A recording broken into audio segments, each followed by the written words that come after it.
Peace and blessings, family. This is your brother, Asar Imhotep, with the Madhu Mandela Institute for the Advancement of Science and Culture, as well as the Martin Delaney Center for Egyptology. Today is Sunday, August the 22nd, 2021, and we are here at the Mbongi with our good brother, who is returning to the program, Dr. Duarte Odará out of Brazil. And we're going to talk about philosophy, ancient Kemet, Ptah, Hotep, and whatever else comes to our mind this evening. So today we're doing a 2 for 2, and we'll talk about that and more when we return in just a moment.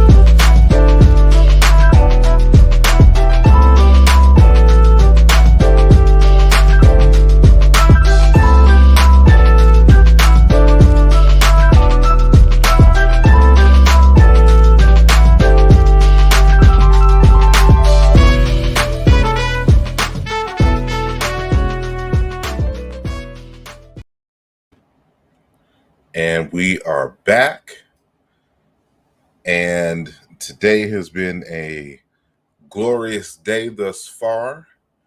If you were with us early this morning in the United States, at least, we had a powerful interview with Dr. Tunde Adigbola out of Nigeria, Ibadan to be specific.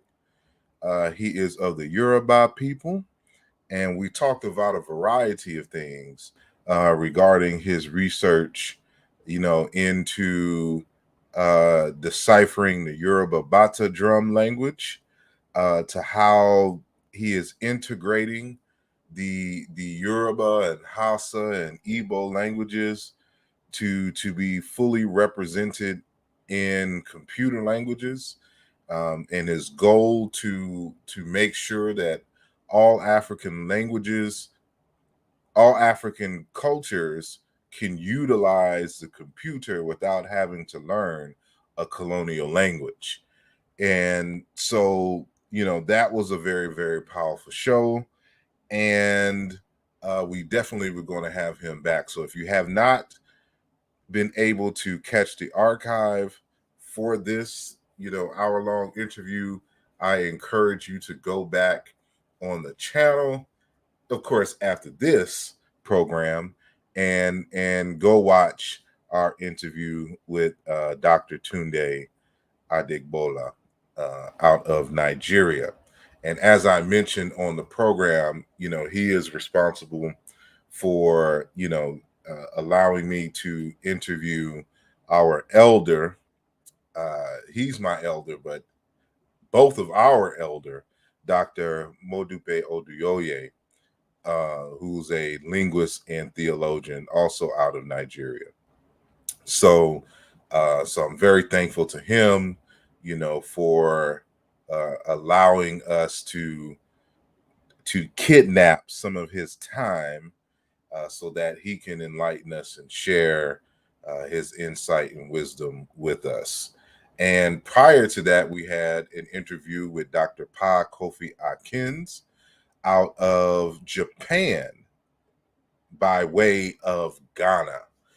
And, we had a powerful interview about embracing African spirituality. And I'm definitely cut up some of that interview and share a little bits and bites with the world on our Instagram and my newly created TikTok page, which only got like one video on there. It's like 5 seconds. So we'll build that up in due time. But, a few announcements. So first and foremost, as always, The book Muntu wa Nzambi is out now. For those who are unfamiliar, I have created a publishing company called Madu Ndela Press. And besides my work that has been published on the press, this is the first work of many from other authors and researchers. So this is the text from the latest text from Dr. Chilemalema Mukinge out of the Congo, the Democratic Republic of Congo. He is of the Baluba people. And again, his text is titled Muntu wa Nzambi, Portrait of Human as God's Special Creation from African Creation Stories, Religious Beliefs, and Cultural Practices.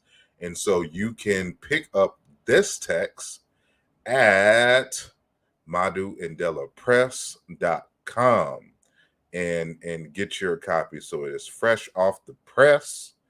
And I will be sending some of those pre-orders off on Monday and Tuesday.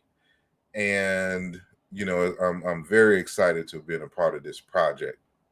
So, again, that address is madundelapress.com. And for those of you who are overseas from the United States perspective, I would encourage y'all to order it from Amazon, as the pricing will be cheaper, and I think you'll get it faster. But those in the United States, it would be best to go through the Madu Ndela Press. And what else?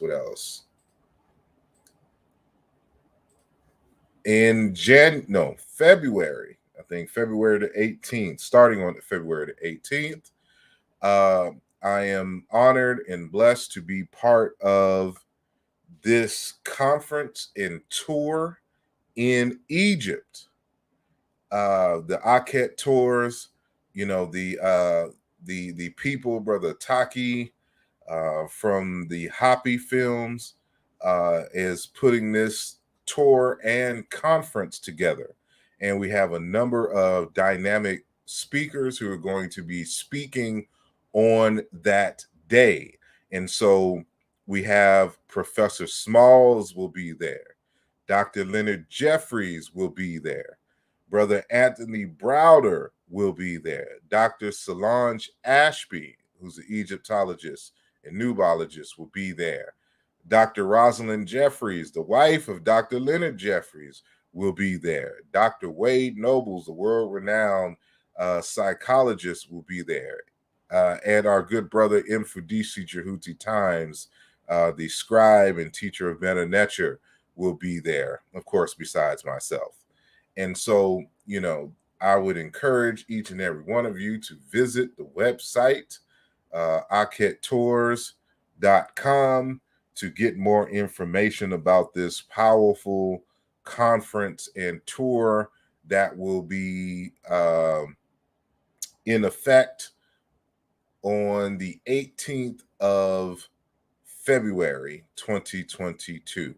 So if you always wanted to go to Kemet and see all the monuments and just the powerful ancestral land and absorb some of that energy, then this is the tour for you. So also we have, of course, the apparel. This is the Bankole shirt, which is the totem and name for African Americans. And then, of course, the kimoyo designs.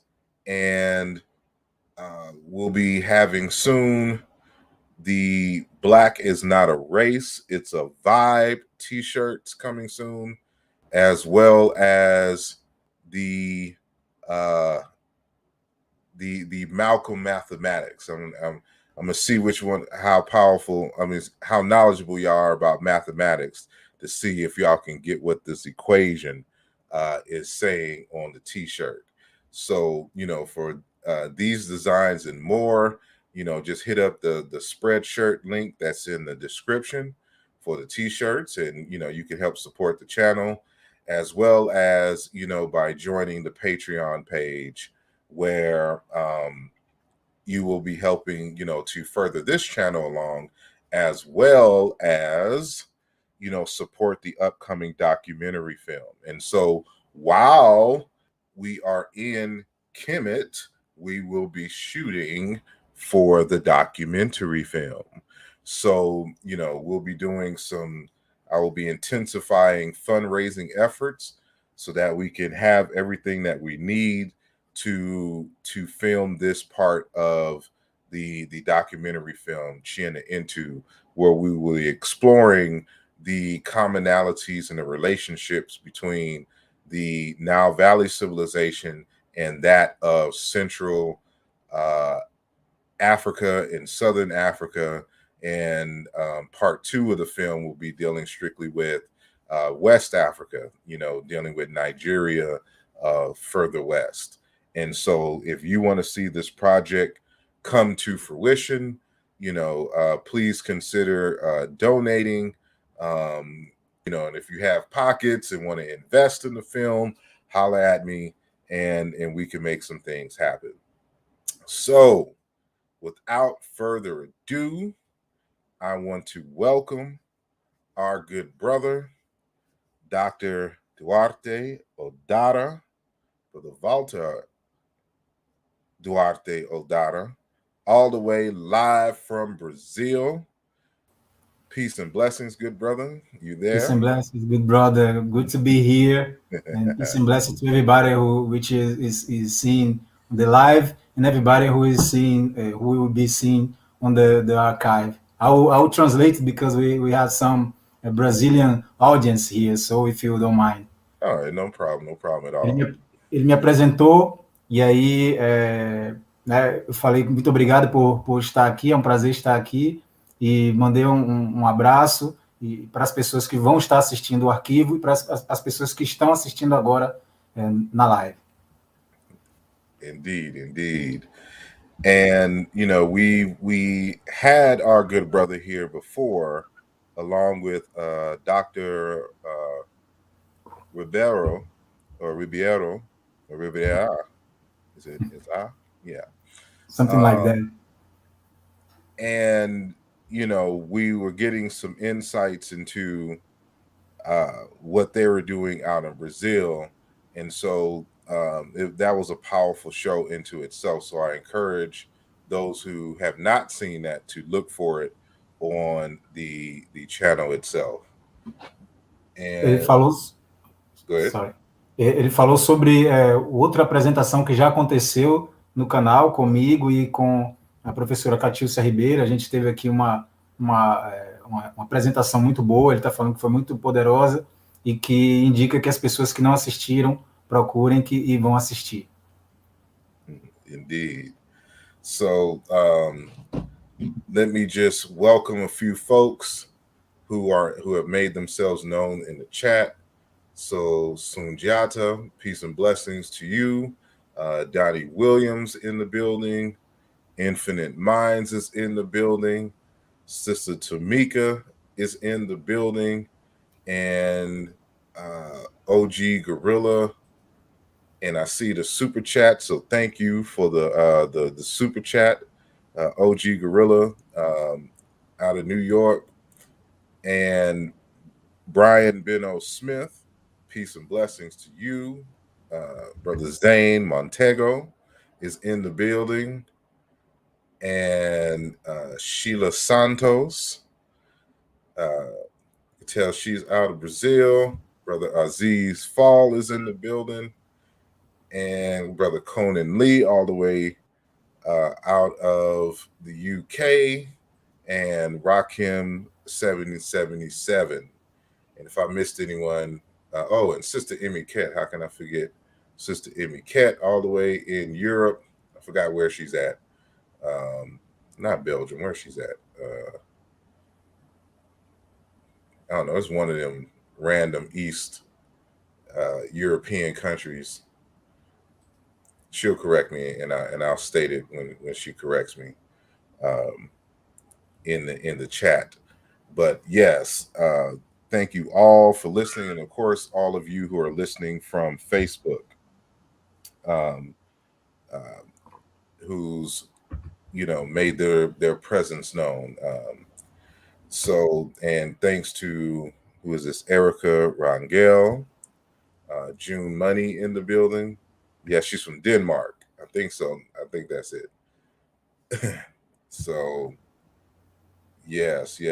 So, thank you all for joining the program today. And so, for those who are not familiar with you, can you just give us a little background of who you are, and where you're from, and how did you get into African philosophy? No problem. Before I will translate what you asking, and then I will respond. Okay. Ele perguntou primeiro, né, para me apresentar para as pessoas que não me conhecem. Aí alguns de vocês aí também ainda não me conhecem, os que conhecem, né? Enfim, vou ser bem breve e dizer como eu cheguei aos estudos africanos, aos estudos da africologia. Well, I'm Walter Duarte Odará. I'm from Brazil, specifically from Sergipe, the northeast of Brazil. My background is in boxing arena, but for some reason I was a voracious reader. So at some time of my journey, I perceived that the excellent being excellent in sports wasn't enough for me. So I tried to understand why, and I passed through history and then philosophy. That got me. So I decided to study and looking for what to be, what a person who studies philosophy does. And then I followed that path. Since then, I made my grade, my master's, and I just got my PhD now in philosophy. At first, I was studying the ancient Hellenistic history and philosophy, specifically the diasporian ones, which is the Stoicism created by a African in diaspora at Zenon. And specifically, I was studying logic. And then I got in the place where I needed to go further in the time and passed through Renato Nogueira, Dr. Renato Nogueira, and his work. And then it got me another time, and I initiated a study which I was doing when I was a kid, passing through some books of Egyptology. And then I was capable to do the study in a systematic way, and here I am right now. Eu disse a ele que eu contei a ele minha jornada, falei que sou do Brasil, de Sergipe especificamente, embora tenha nascido em Salvador, vocês sabem disso, mas eu comecei como lutador de boxe, e aí em algum momento da minha vida eu percebi que isso para mim não seria suficiente.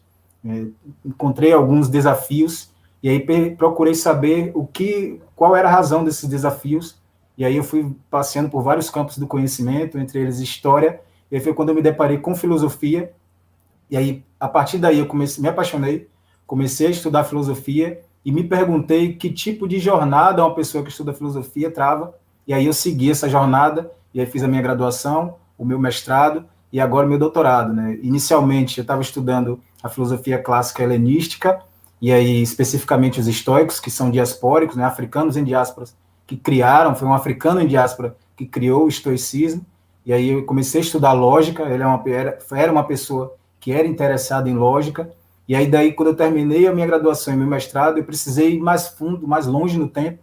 Foi quando eu encontrei Renato Nogueira e o trabalho dele, o excelente trabalho dele, e aí parti do trabalho dele, da bibliografia, para dar continuidade a um estudo que eu fazia de maneira autônoma, né, autodidática, com o Kemet. Desde criança eu passava por livros de egiptologia, e aí lia sobre o Kemet, e foi quando eu tive a oportunidade, a partir do trabalho de Renato Nogueira, de sistematizar esse estudo, e isso me rendeu o meu doutorado.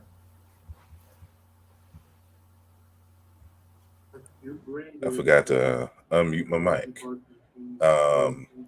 I want to, before we move forward, I also want to share on the screen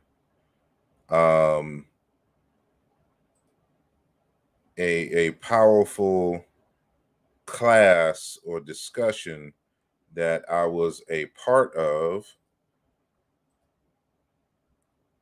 And I'm going to put the link in the chat for everyone to visit. And from the Geroma Lab of Africology and Amerindian Studies. And if you can translate this Ele part. Está falando que de uma apresentação que ele fez, e ele vai botar o link aí, vai deixar o link no chat para quem quiser visitar. E aí o futuro é ancestral. The future is ancestral. As research on the relations between Kemet and Congo and its impact on diaspora. Indeed. E aí eu estou dizendo aqui que o futuro é ancestral em busca das relações entre Kemet e Congo e seus impactos na diáspora. Foi a apresentação que ele fez, né, agora no último trabalho que Catilcia Ribeiro fez no canal lá do Geruma, e aí ele está recomendando essa apresentação, que realmente foi uma apresentação poderosa. Entre elas, ele apresentou, por exemplo, a linha etimológica entre o que a gente conhece como capoeira, e aí isso a gente encontra nossos traços, raízes culturais lá no Antigo Egito, em Kemet. I was adding that the part where you say that the capoeira has its etymological link with Kemet, with a concept, a theme of the rematch. Indeed. Yes, I just wanted to share that with the audience, and I was blessed to be one of the presenters. It's primarily in Portuguese, but they also had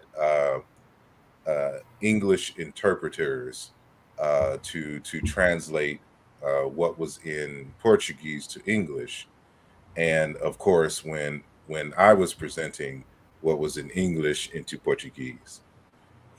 E ele estava falando aqui que também foi uma apresentação bilíngue, foi apresentada, em geral, a apresentação toda foi em português e traduzida para o inglês, para ele, para a audiência, né, que estava lá assistindo, que estava assistindo, e da parte dele, obviamente, partiu do inglês e foi traduzida para o português pela equipe.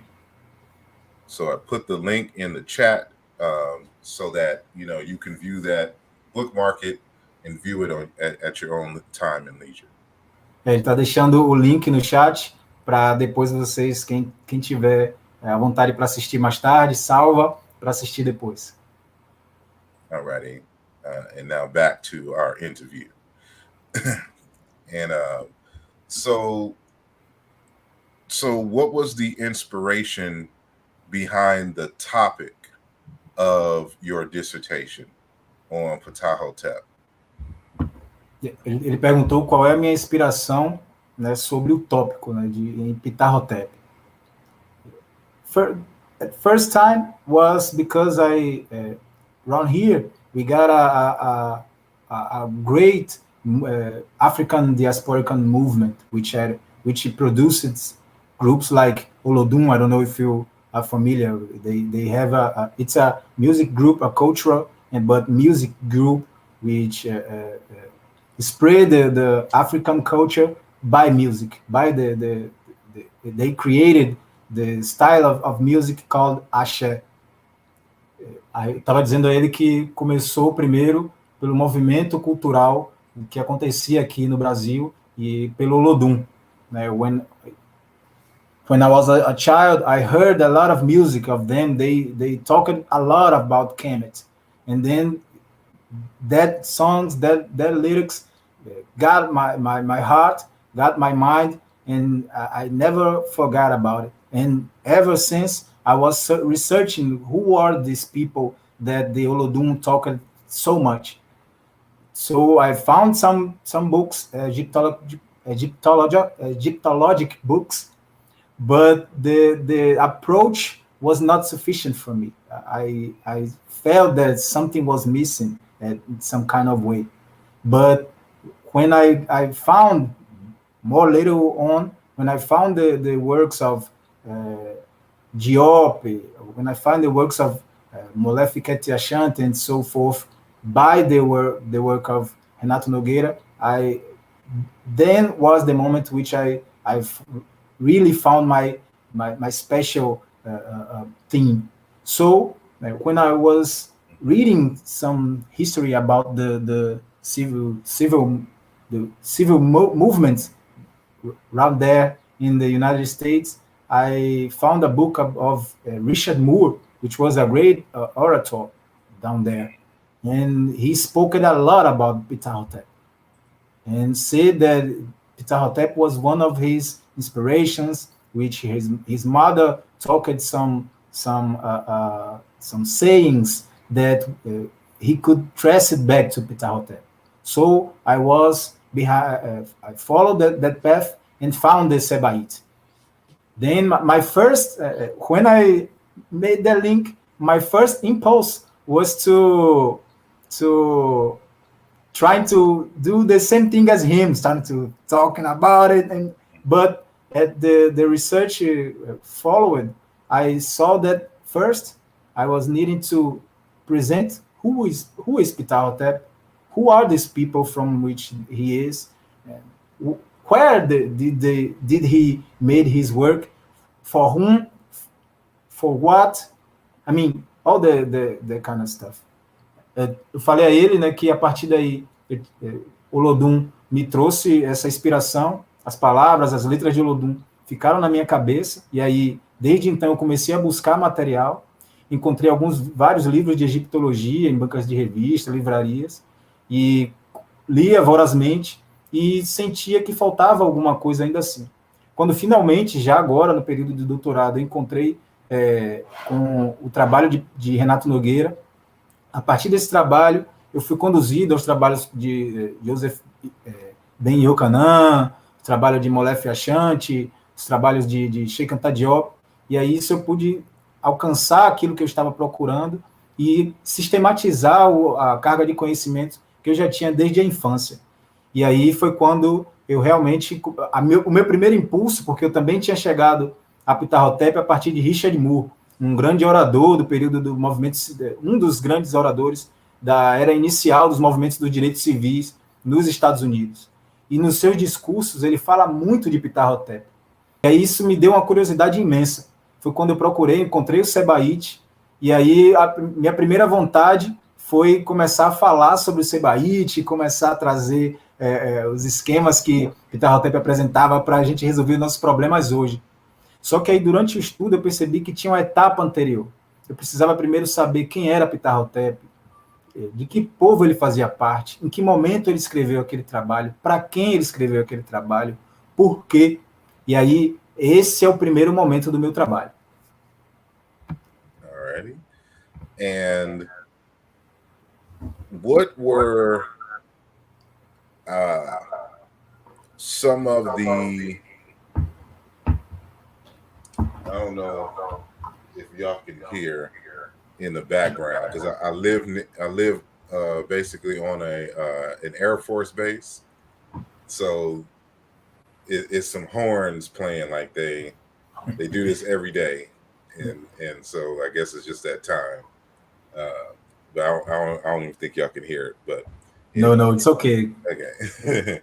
Tá falando que pode ter algum ruído porque ele mora perto de um aeroporto. Aí pode ter alguns trompetes soando atrás, mas, enfim, ele está já justificando aí. Eu estou dizendo a ele que, pelo menos por aqui, eu não estou ouvindo, né? Não sei vocês aí. All right.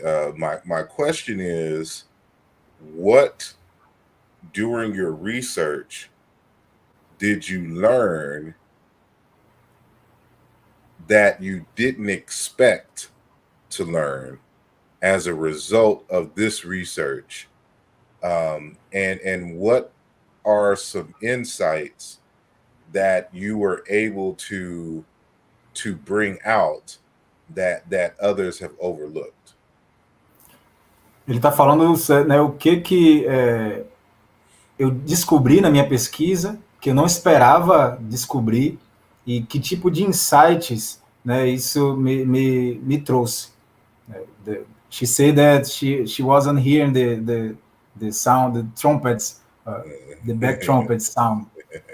Right. Well, the first thing I wasn't expecting is that those peoples aren't aliens. and and that they weren't spooky, because the materials which I got, which I approached, treated they as a spooky people.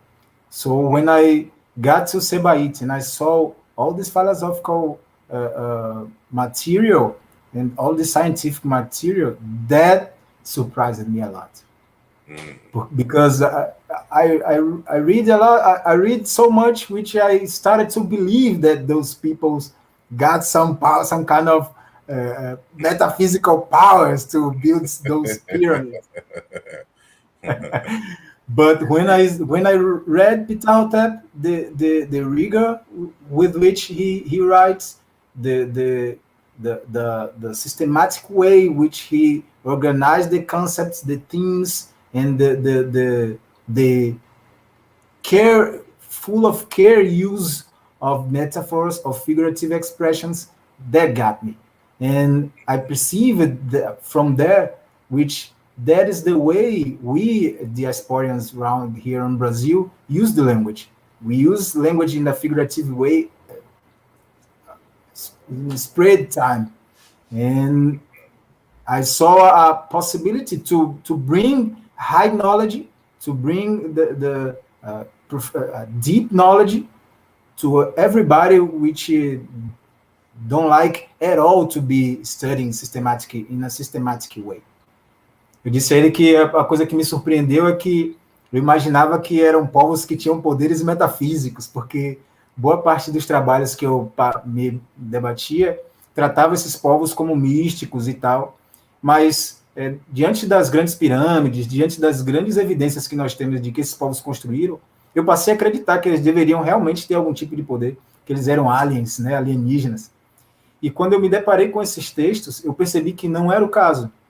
Eu encontrei textos bastante sistemáticos, de uma profundidade científica muito grande, um cuidado no uso das palavras, um cuidado no uso das expressões figurativas, que me fez perceber que eram povos, né, assim como nós, e o mais surpreendente é a forma como eles utilizavam a linguagem, é muito parecida com a forma como nós, né, africanos em diáspora, aqui no Brasil, utilizamos a linguagem, a partir das expressões figurativas, a partir dos dizeres. E aí eu vi nisso uma forma de trazer autoconhecimento, conhecimento profundo para pessoas que não estão tão acostumadas ou dispostas a lidar com um estudo sistemático, um estudo acadêmico. Indeed. I want to share my screen. So I was blessed with a copy, of your dissertation, and I just want you to I'm just going to go through the table of contents and share the table of contents, and you tell us what is going on. Ok. Ele vai, eu mandei o manuscrito para ele, e aí ele está falando que vai apresentar um pouco do manuscrito, e aí a gente vai conversando ao longo do tempo que ele vai falando sobre. Bem, aí vocês podem, quem está no Brasil, eu não preciso traduzir, né? So, that is the scheme. Yeah, the title, the University of Estado from Rio de Janeiro, Social Science Center, Human Science and Philosophy Institute. I presented the university there. The title is Ptah Hotep, the philosophical map of the of the classical African culture. Eu estou falando aqui o título do meu trabalho. Ptah Hotep, vocês estão vendo aí, né? Quem está vendo? Quem está aqui no Instagram é Ptah Hotep, o mapa filosófico da cultura clássica africana. I'm streaming in Instagram too, so I'm talking to people. No problem. Ele está mostrando aqui a introdução, o primeiro capítulo e os subcapítulos. The introduction, the summary, which has an introduction, first chapter, which I called the is fat for reason you know why, and I doing the demarcation. In the 1.1, I'm doing the demarcation. I'm follow the Afrocentric methods. I'm starting with demarcation. I'm starting with the localization.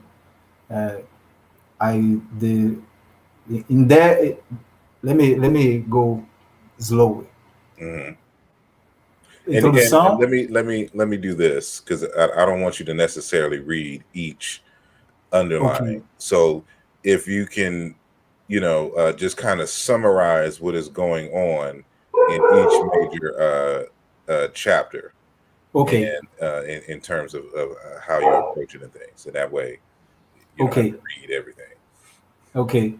Ele está perguntando, né, para eu fazer de forma resumida aqui. Well, I divided the work in two parts. The first part, I'm showing I researched about the reasons why. I asked the questions why this work is not available to us, even being so even the Remet or the ancient Egyptians being so prolific in writings. Why does their work wasn't available to us? So the first chapter deals with that, and I called Isfet, meaning I was relating the notion of Isfet as a principle of destruction, a principle to prevent existence, prevent order. So I'm considering an attempt to prevent the existence of the epistemological work, the cultural work of African people. So I named that first chapter as Isfet. Eu estou explicando aqui, né, que o primeiro capítulo eu fiz as perguntas de por que os textos dos povos queméticos não estão disponíveis para a gente, mesmo eles tendo escrito tanta coisa. E aí eu nomeei esse capítulo de Isfet, que é um princípio que os povos egípcios antigos chamam, se refere ao princípio de destruição, de desordem, de impedimento da realidade. E aí eu estou comparando esse princípio com o que aconteceu, né, que é realmente impedindo a existência desses trabalhos científicos, desses trabalhos filosóficos dos povos africanos e da cultura africana. E aí eu nomeei essa primeira parte.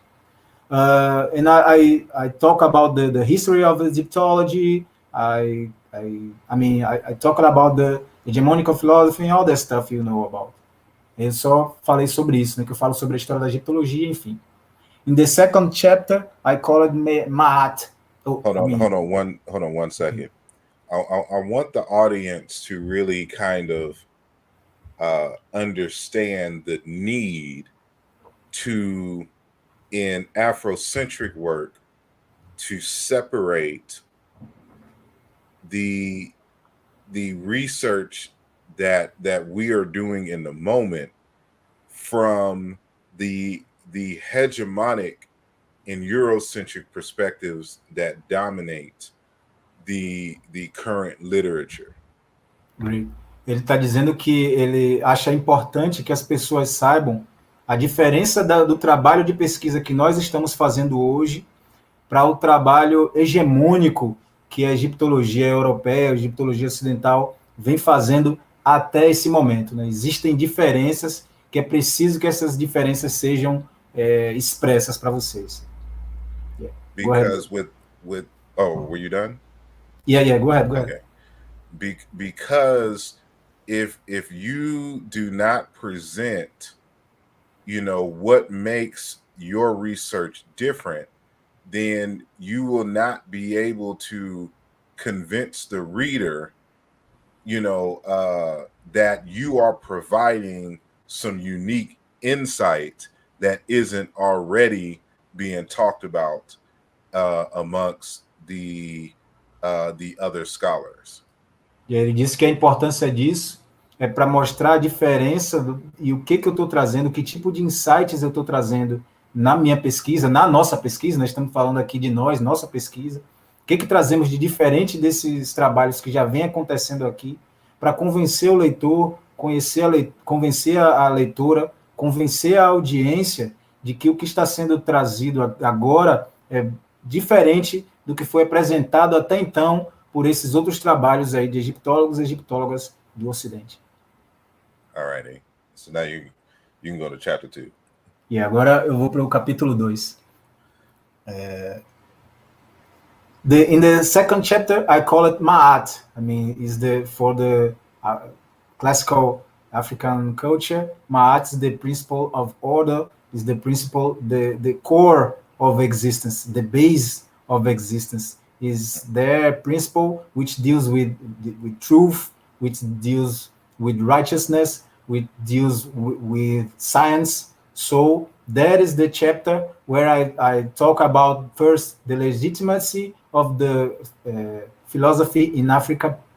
I talk about Afrocentricity as a method of research, and I mean, in a more accurate way, I show every point of this method. So I talk about the agents concept. I talk about the basic characteristic of Afrocentricity, and I talk about the levels of consciousness which deals with somebody which is researching or the phenomena which happens to African people, described by the Afrocentricity, and I talk about the objective of Afrocentricity, meaning it's the base of the work, is the order put in my research. Is Ma'at, Afrocentricity is being compared with Ma'at in that research. Eu falei a ele que o segundo capítulo eu chamo de Ma'at, e aí Ma'at já é o princípio de ordem, já é o princípio de ordenamento, de verdade, de sistema, de sistematização do conhecimento. E aí nesse capítulo eu falo sobre a legitimidade da filosofia africana, eu falo sobre a afrocentricidade enquanto conceito, enquanto método de pesquisa, e aí eu esmiuço essa explicação, conceito de agência, que é muito importante para a pesquisa, falo sobre as características básicas da afrocentricidade internacional, falo sobre os níveis de consciência, que são fenômenos que acontecem com o africano em diáspora, e eles são descritos pela afrocentricidade, por Molefe Ketchachan. Shout out to Gabriel Swahili, the Chenut from Afrocentricity International here in Brazil. Estou mandando um abraço para Gabriel Swahili, integrante, né, Chenut, cabeça da Afrocentricidade Internacional no Brasil. I talk about eu falo também sobre os níveis de consciência e o objetivo da afrocentricidade. Isso compõe o segundo capítulo, que eu chamo de Ma'at, comparando aí a afrocentricidade como o princípio que fundamenta a minha pesquisa. And why was Afrocentricity as a framework important for your research? Why did you go the Afrocentric route when discussing Ptah Hotep versus, the Middle Eastern, Asiatic, and or European perspective when trying to penetrate and understand Ptah Hotep? Ele está perguntando por que eu escolhi a afrocentricidade para abordar Ptah Hotep e não as abordagens eurocêntricas que já acontecem falando com Ptah Hotep. First place, because in that perspective, the African people was not human. They were something between the apes and the human beings. They rarely are referred to as people which construct science of any kind. They was presented as people with a sublogic mentality. So that was I saw that wasn't true, and then I was looking for something which could help me to deal with it, to transpass that challenge. And Afrocentricity is the place. It's from Afrocentricity, which I was capable to see, to perceive, and approach the African phenomena by its own culture. Eu falei a ele que, né, os textos que eu procurava, né, esses textos apresentam esses povos como povos que não são humanos, né, como sub-humanos. São povos que estão aí entre os primatas e entre os seres humanos. São apresentados, você vai ver os livros falando como pessoas que não entendiam de lógica, a mente não era capaz de lidar com lógica, que eram incapazes de criar ciência, e são apresentados apenas de uma forma, enfim, não científica, absolutamente, né? Eu estou sendo assim bem generoso nas palavras, mas e aí eu percebi que a afrocentricidade permitia que eu abordasse o fenômeno africano, a descrição dos fenômenos africanos, a partir da própria cultura. E aí essa foi a minha chave. And now we go into the third chapter. And again, you don't have to read each line. See, this is broken down into various different subjects, but in summary, you know, what are we getting here in terms of this chapter? The first, ele está me perguntando agora sobre o terceiro capítulo e aí pedindo para eu fazer uma espécie de sumário. The third chapter I called Ra, and I was happy to use the hieroglyph itself. It was a challenge. It's being the dissertation is not published yet. A lot of but we'll do it soon. And I call it Ra because Ra is the concept itself of creation. From Ma'at, from the order, from righteousness, from the system, Ra is capable of emerge and create and bring something new to existence, present to our perceptions the reality in a clear way. So in that chapter, I talk about first the precautions we had to do when we are approaching an ancient language and an ancient culture, and principally because we are here in Brazil utilizing a Western language. So I talk about the precautions we had to do when deal with it in Portuguese. And so I made a note. Then I talk about who are my references. So the principal, the ultimate references. And then I show Africa itself, from itself. I use the works of your works. I use the works of Cheikh Anta Diop, the Molefe Ashanti, Yoronke Oyewumi, Fukiao, and so forth, to present Africa as the cultural aspect of Africa, because the Eurocentric perspective of Africa show them as separate entities that it hasn't any relations with one another. So I use the work of the cultural unity of Africa from Cheikh Anta Diop to show point to point that similarity, that cultural trace, which can permit to us, which allow us to talk of as a concept as broad as Africa, and don't be wrong in it. Eu falei que o terceiro capítulo, inicialmente, eu chamei de Ra, e aí Ra é o conceito da emergência, da criação, da diferenciação, da ordem. A partir de Ma'at, Ra é aquele que traz a percepção, né, aos nossos sentidos, a realidade. E aí é quando eu trago a realidade, os autores que apresentam a África a partir de si mesma. Né? Eu falo também de algumas precauções, porque eu estou escrevendo em português, e aí existem alguns perigos, alguns problemas em traduzir em uma língua ocidental, que traz uma cultura ocidental, textos africanos. E aí, por conta disso, eu falo sobre esses cuidados e, enfim, começo a apresentar o traço cultural daquilo que eu chamo de África, porque, pela perspectiva ocidental, existem várias Áfricas, elas não têm nenhuma relação entre si, os povos não se comunicavam, e Sheikh Anta Diop, principalmente, também Asar Imhotep e outros estudiosos e outras estudiosas, mostraram que existe um traço cultural, apesar de todas as diferenças, que permite com que nós chamemos, usemos o termo África, sem estarmos completamente errados e sem termos o problema que essa abordagem eurocêntrica afirma. And then I started from the characteristic. I talked about the historicity. I talked about the matrilinear organization of society, and things like the gender is not a question, is not an issue like it's here on the Western streets. Although we got the differences of roles, male and female roles, that it's not necessary that the person executing that roles has to be male or female, but we got some principles. I talk about a little about that.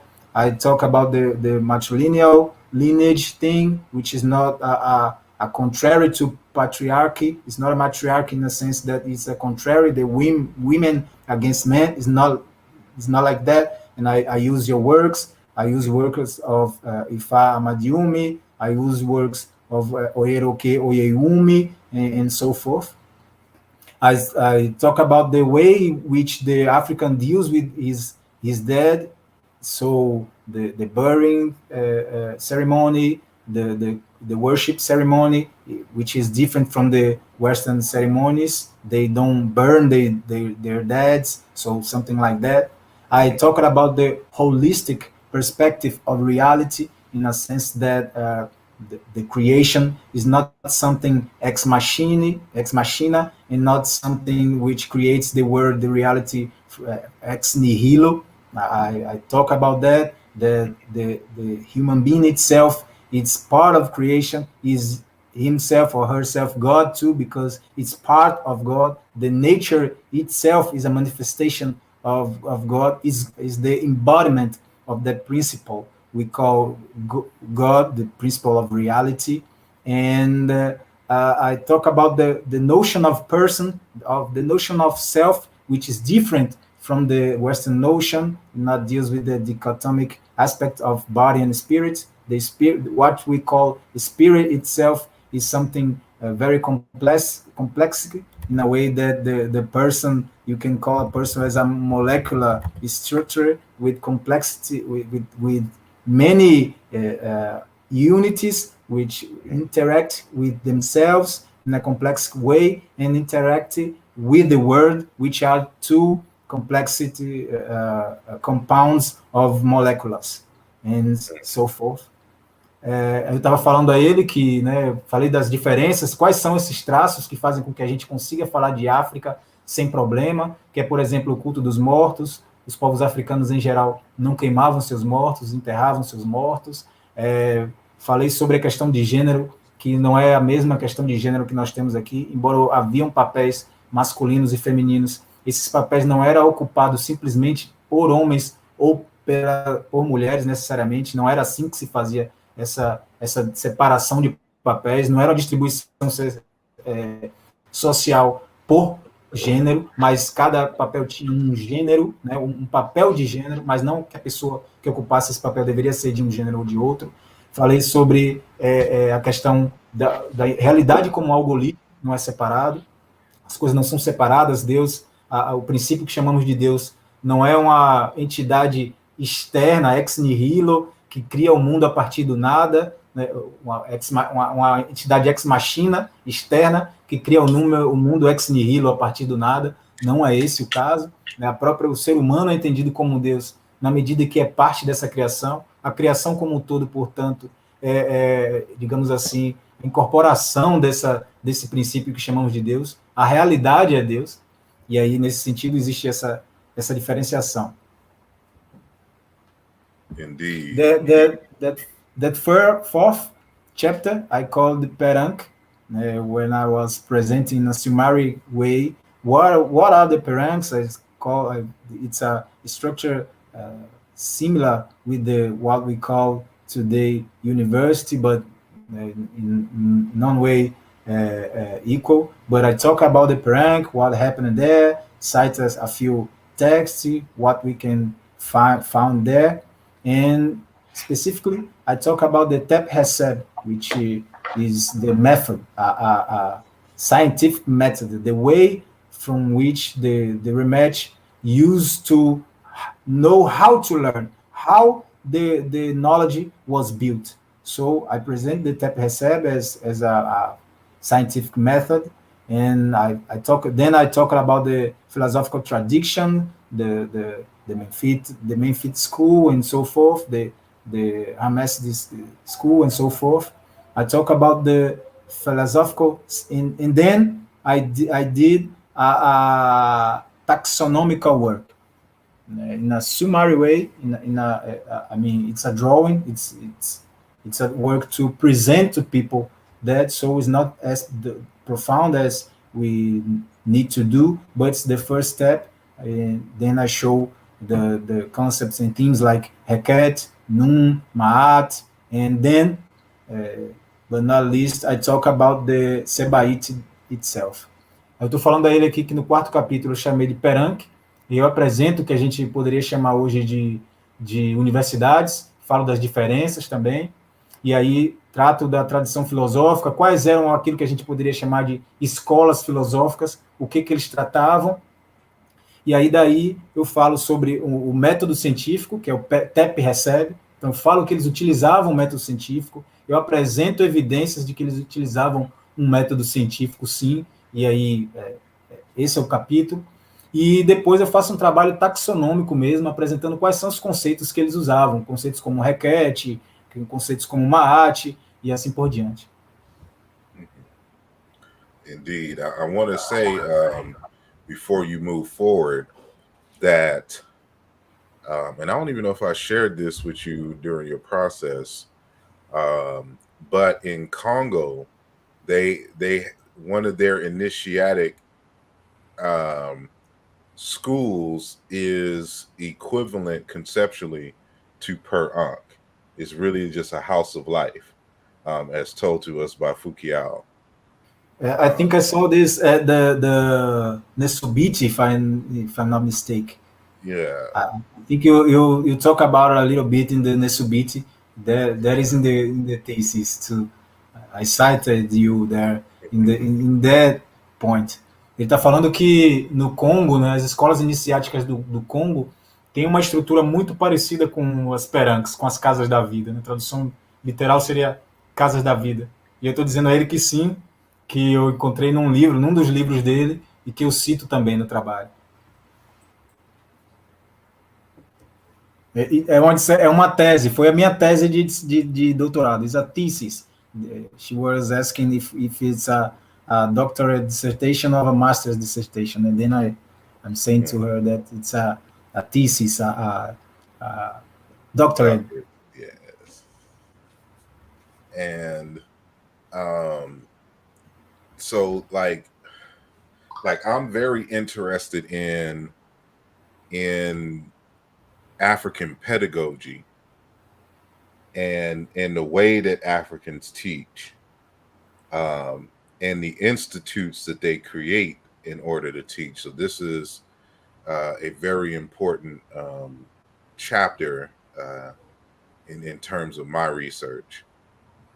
Ele está dizendo que esse capítulo aí é muito importante em termos da pesquisa dele, porque ele é muito interessado na pedagogia africana, na forma como os povos africanos ensinam. E aí, para ele, na metodologia, no modo, enfim, na estrutura, ele tem muito interesse nesse capítulo. The last one is about the Sebait itself. I make some preliminary questions about what is a Sebait, I mean, for who write the Sebait, what is the structure. And one of the things that I didn't say is that it's a curious fact that the texts like the Sebait and the hymns was written in a poetical way. We can see in the rhymes, the structured rhymes in the text, not just in the form, in the shape, but we can see too in the conceptual relationship between the words, which is I perceived, I noted that for them the scientific and the philosophical type of writings was made in a figurative way. So I cited this in the earlier chapter that what the Egyptological traditions call spooky, I'm saying that is a structure of writing, and this it's a method of writing. It's a style of deal with science, which is different for several reasons. I mean, we are talking about people which invented the writing, people which deals with the oral traditions. They didn't have HDs, they didn't have HDs, they hard drives, they didn't have the hard drives, they didn't have CDs to preserve the knowledge. So they had to find a way to transmit the knowledge, the amount of knowledge, to further generations. So a way they found to do this was from the figurative, through the figurative expression. So I talked a lot about it and wrapped the veil of mythology and mysticism. Estou falando que das várias características, uma das principais que a gente vai encontrar em textos como o Sebaíte, como os hinos, como no livro que a gente conhece como o Livro dos Mortos, é que é escrito de uma forma poética e é escrito também de uma forma muito figurativa, muitas metáforas, muitas símiles. E aí, embora a cultura egiptológica fale sobre isso, como se que eles eram místicos e tal, realmente acreditavam de uma forma literal, né, a gente precisa levar em consideração que esses povos são os criadores da escrita e são povos culturalmente que privilegiam a tradição e a linguagem oral. Nesse período, não existia HD, não existia CD, não existiam os disquetes, não existiam videocassetes, videotapes, né, não existiam isso. Então, eles tinham que arrumar uma forma de preservar o conhecimento e de passar esse conhecimento, essa grande quantidade de conhecimento, para gerações futuras. E não só isso, como guardar esse conhecimento, né? Como memorizar esse conhecimento. Então, uma estratégia mnemônica que eles encontraram foi utilizar a poesia e as expressões figurativas, metáforas e coisas desse tipo. E aí isso desmistifica aquela ideia de que são textos que lidam, que a gente encara de forma literal, que ele realmente está falando de deuses, enfim, coisas desse tipo. All right. And then of course is the conclusion and then the references. Yeah. But I'm noticing that, you know, Ma'at seems to be a central theme throughout this text. And, you know, what new insights or what appreciations do you have for this concept of Ma'at? And why was this so important of a concept to articulate, although the text is about Ptah Hotep? Yeah, ele está perguntando que ele percebeu que Ma'at é um tema central aqui no trabalho do meu trabalho, especificamente para Ptah Hotep. E aí ele está me perguntando o que eu trago que pode contribuir como um insight, né, para isso aqui. Well, if you can share that thing quickly, which I showed you. And I meant to say, hold on. The document that you sent me, it's not the same as the one that you sent to me on the phone. So the one you sent me on the phone had just 3 images, but this is I don't know if you can see it. Yeah, I sent the wrong one. It's not this. All right. But so, may I share it, my screen? Yeah, you can. So hold on, let me get this off real quick. Yeah. Let me try.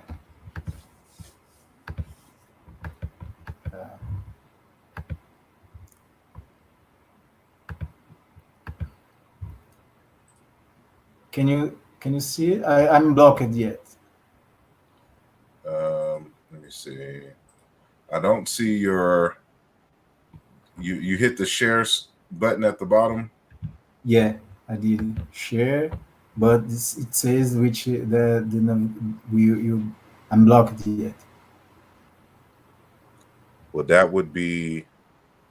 Well, you can't be blocked. I don't know why. So when you share, okay, I think I can now. Let me see. Let me see. Okay, got it. Boom. So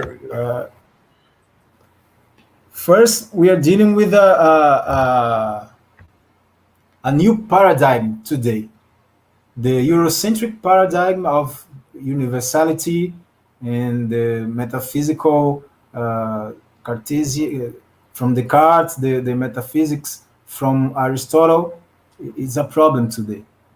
So the concept of deal with the world is something which we are looking for today.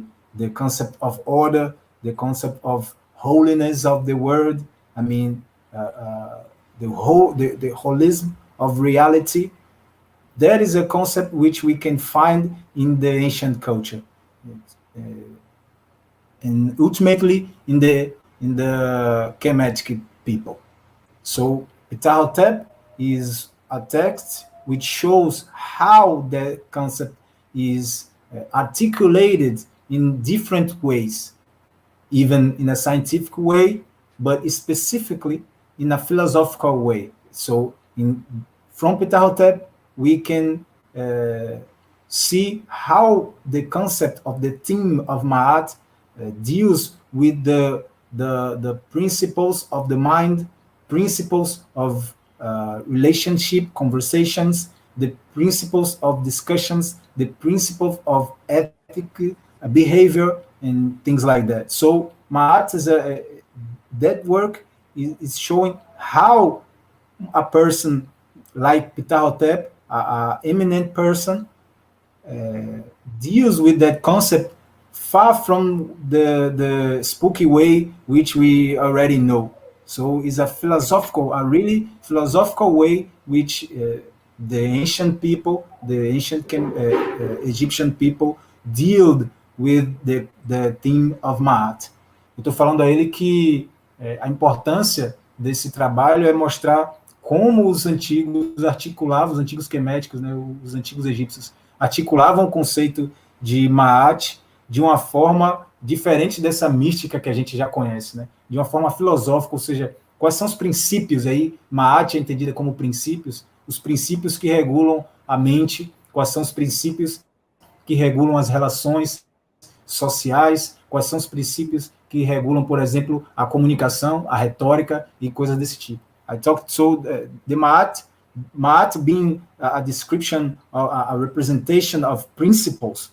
So in the text, we can see how the ancient people, the classical African people, articulated the principles like the mind, how the mind works, principles like rhetoric, or logic, and epistemology, or ontology, and things like that. It is a way more systematic to show how they articulated Ma'at.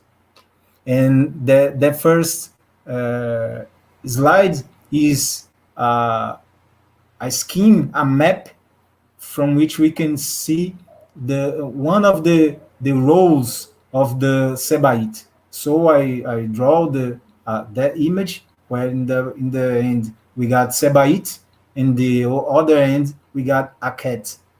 So which the Sebait we can translate as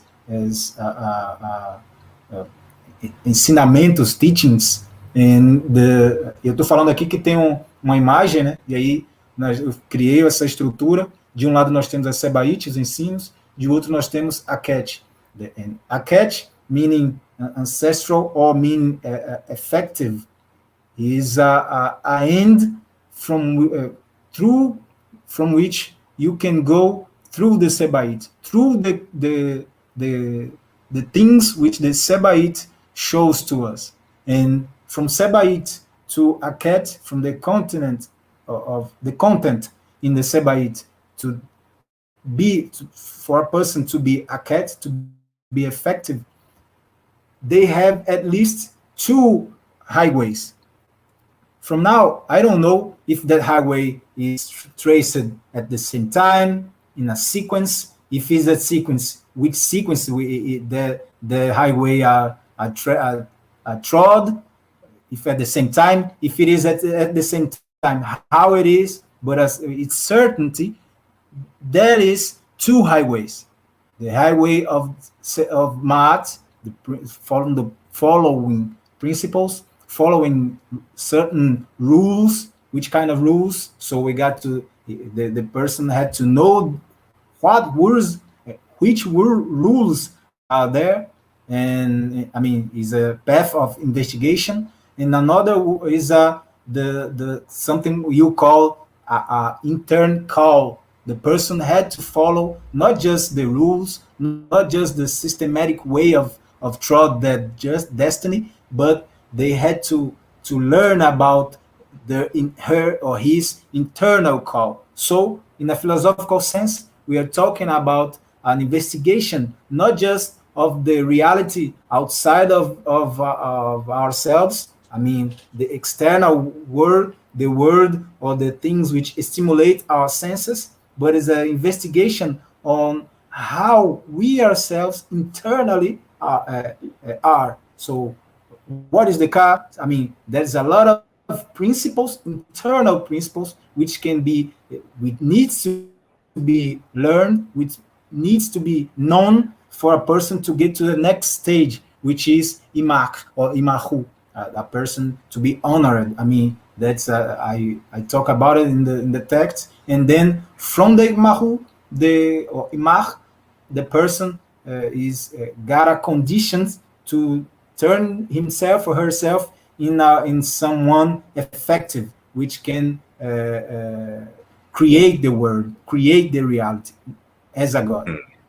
Eu estou falando aqui que a minha estrutura, né, eu vejo que tem assim, de um lado você tem o Sebaite, que permite com que apresenta ensinamentos e conteúdos a partir dos quais as pessoas podem se tornar alguém aquete ou efetivo, que era o que eles chamavam. E aí, mas para chegar lá tinham pelo menos dois caminhos. No momento eu não sei ainda se esses caminhos são traçados ao mesmo tempo, se em sequência, mas a certeza é que existem dois caminhos, pelo menos, e que eles têm que ser traçados, não um só e não um outro só. É o caminho de Ma'at, ou seja, é preciso conhecer e traçar e seguir certas leis, é preciso conhecer e traçar um caminho sistemático de regras e ordenação. Por outro lado, é preciso também conhecer e seguir o que Asar Imhotep chama de call, né, de chamado interno, que é o K. Uma espécie de, sabe aquela coisa que a gente ouve muitos os artistas e pessoas falando que você precisa ouvir o que te motiva, quais são as suas motivações internas, né? Her or him internal motivations. Essas motivações, seguindo esses dois caminhos, a pessoa pode chegar ao final, a um próximo estágio, que é o estado de Imar, que eles chamavam de Imar, ou Imahu, que aí é uma pessoa honrosa, e aí, a partir daí, ela adquire a condição de alguém que pode modificar a realidade. Indeed. I'm very, before you move forward, you know, I've been advertising, I'm working on a text that I'll be publishing in October, called Chiluba Maweja, Yoruba Orisha, and Ancient Egyptian Ak, an exploratory etymological study. And so, you know, this is the image that you see here, for those who don't read the hieroglyphs, when he's talking about, you know, the Ak, and this one specifically is Aket. This is basically, the cognate for the word Orisha in Yoruba tradition, and and so that is turning up some fruitful information. But just wanted to say that. But continue. Ele está falando aqui que essa informação que eu estou trazendo é bem frutífera, e aí, coincidência ou não, o trabalho que ele está fazendo a publicidade agora, o livro mais recente dele que ele está publicando, sobre o conceito de Ak, e aí aqui a minha é uma variação desse conceito, Aket, e ele descobriu que, traçando etimologicamente, Ak é um paralelo, digamos assim, é um cognato de Orixá, que a gente chama aqui de Orixá. Então, para ele é importante essa relação que eu estou fazendo aqui, e aí ele está trazendo essa informação para nós que o que os queméticos chamavam de Ak, hoje, por exemplo, os Yorubá é o que eles chamam, é o mesmo conceito que eles chamam de Orixá. So, before further ado, I need to say that while I was studying, I perceived that the Kemetic people, the Hemech, how they call themselves, used to call it sometime, they inform the past in a way that we are not merely being in front of a description of the things which happened, or about the relation of cause and effect, the rules, the existence, but they were that information is transmitted in a way, in an interventive way. I mean, from which we can produce results, and not just any results, the wished results, the results which we want to see in the world. I mean, they teach us to cause effects, not just to know how the world works and that's okay, just accept, but how to produce the desirable effects. The desired outcome. That is not, it does not depend of the situation, does not depend of the context. If you know math, if you know the principles, if you know Tep Heseb, if you know yourself, you are capable to produce reality in all senses possible or imaginable. So, dealing with the past, not as a past record, a hardware, if you will, but as a map to the future, a software, if you may. I mean, there was when I decided to call it the philosophical map instead of just philosophical taxonomy of the classical African culture.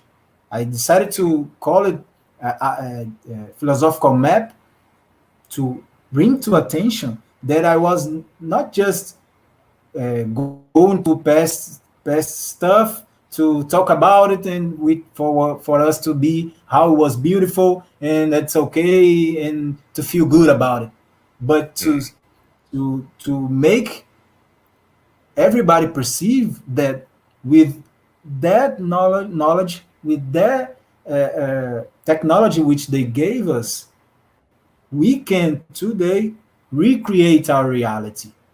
So that's why I decided to call the philosophical map, from which we can produce, any person can produce their own experiences, not in a crazy way, but in an effective way as a people, and produce the reality, inside of ourselves and outside of ourselves. Eu estava dizendo que eu escolhi chamar de mapa filosófico porque durante os estudos eu percebi que eles informam o passado de uma forma que, assim, eles não estão meramente descrevendo os acontecimentos e as experiências, né? Que, por exemplo, nos limitaria a só, tá bem, seríamos espectadores do fato e não teríamos nada a fazer, aceitaríamos e tal. Mas realmente como um mapa para o futuro, né? E aí eu fiz uma comparação, né? Essa visão de um espectador a só mostrar o que acontecia, seria um hardware, onde a gente não tem o que fazer, o hardware é pré-programado, você simplesmente sabe como ele funciona e não tem o que ser feito, mas eles apresentam isso de uma forma tal que a gente pode considerar como um mapa para o futuro. Conhecer isso é um mapa para um futuro no sentido de, e aí eu chamei de software, né, que é a partir do qual é possível que nós produzamos, digamos assim, a gente pode produzir a nossa experiência, as nossas experiências, produzir as nossas realidades, tanto a realidade interna quanto a realidade externa, não no sentido esquizofrênico do termo, mas realmente de forma efetiva alterar a nossa realidade. Ou seja, o trabalho que nós estamos fazendo não é meramente um trabalho de retorno para vermos como aqueles povos eram maravilhosos e a gente se sentir bem com isso, mas para a gente entender que o que eles dispuseram para a gente como trabalho é algo que a gente pode usar hoje para transformar a realidade de uma forma efetiva. It's ironic that you've come to this conclusion regarding the system that you've created here in terms of articulating the ancient Egyptian underlying framework for creating reality. I'll stop there so you can translate. Ele está dizendo aqui que é interessante a forma como eu cheguei a essa conclusão, né, dessa maneira subjacente que o ser humano tem para criar a realidade, ou seja, quais são os princípios que os seres humanos utilizam, né, se utilizam e criaram, né, ou seguem para criar a realidade. Because that is the essential argument that I have for articulating African spirituality in general, which I call kimoyo. Ele está dizendo que, porque essa é a forma essencial a partir da qual ele articula o que a gente chama de espiritualidade africana, que ele chama aí de kimoyo, e aí ele está mostrando aqui. Ele tem uma palestra que é Kimoyo, iniciação no cosmograma Kimoyo, explicação do sinal gráfico. And because when I go across Africa in general, it is what you're seeing in terms of what they're calling, what we call spirituality in the West is fundamentally a process and understanding of nature and its laws, so that you could in turn, create it to learn the laws of creation, so that you can create the kind of reality that the society needs in order to flourish. Ele está falando que isso é o que ele encontra na cultura do continente africano, porque aquilo que a gente aprendeu a chamar pelo Ocidente de espiritualidade, entre os povos africanos é possível perceber, quem faz essa pesquisa, que na verdade o que eles estão fazendo é investigando os princípios e as leis da natureza, as leis da realidade, né, para poder criar uma realidade, a realidade que a sociedade necessita para florescer. And that's why Ma'at is so important, because Ma'at, on top of everything that we already know about Ma'at is really a system, a way to articulate a harmonious system and interdependence and exchange of life-sustaining processes throughout reality.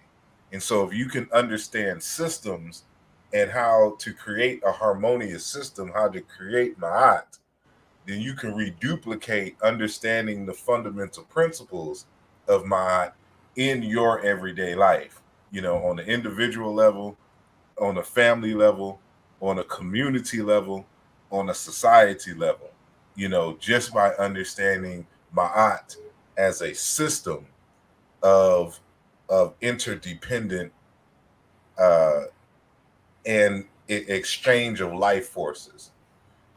A gente está falando que entender Ma'at, né? Entender Ma'at como um sistema que, de fato, para além de tudo que a gente já sabe sobre o que é Ma'at, Ma'at, ela é um sistema, e aí não só um qualquer sistema, mas um sistema de forças interdependentes e interrelacionáveis, e aí entender esse sistema, como se forma um sistema harmonioso, a gente pode duplicar essa, né, fazer assim, copiar essa estrutura sistemática de construir algo tão largo, harmonioso, interdependente, para poder trazer para a nossa realidade do nosso dia a dia, em todos os âmbitos, né? No âmbito pessoal, no âmbito familiar, no âmbito social e aí no âmbito global. Essa é a importância de entender esse conceito, de entender esse conhecimento, o que é Ma'at, como construir essa estrutura e aí para poder utilizá-la hoje. Yeah, that's all I had. You could continue. No, it was great. It was great. It's the same conclusion which I get, but I just coming from a philosophical perspective. Eu disse a ele que a gente tem, né, chegado às mesmas conclusões. Eu vou passar aqui a minha apresentação. So the next page, I present. I mean, I'm just showing this. It's a didactic way to show my taxonomy. It's not presented like that in the text. You won't find any text like this. I created. So, eu estou falando para as pessoas, né, que não tem tanta intimidade, que essa taxonomia que eu estou fazendo aqui é uma criação minha e é com objetivo didático. Você não vai encontrar nenhum texto dessa forma assim. So I called something. That is something I called a principle I call the Ma'atic bark, which has the bark as the catch, the body. The life itself is the waters, the rivers or the oceans, whatever you want to call it, from on which our body, our bark is floating. Quick question. Before you continue, is there a way that you can increase the size so that is a little bit more apparent? Okay, let me try to zoom in a bit. Oops. Is better? Yeah, that's good. All right, I'm sorry. Zoom. So we got the catch as the bark as our bark, the tripulation, the crew. It's the other elements which I didn't name. I don't find it necessary right now, but in a future way, in a future time, I want to do this to show the crew who does what, but essentially the body is the bark, the life itself, you can see the unk around here, the life itself is the waters, as I said, the direction is defined or is amplified by the Sebait, the knowledge of the Sebait, the knowledge of the principle of reality. And so the Sebait, it's a device with which you utilize a minimum of energy, but you can take a better result. If I'm doing if you can understand me.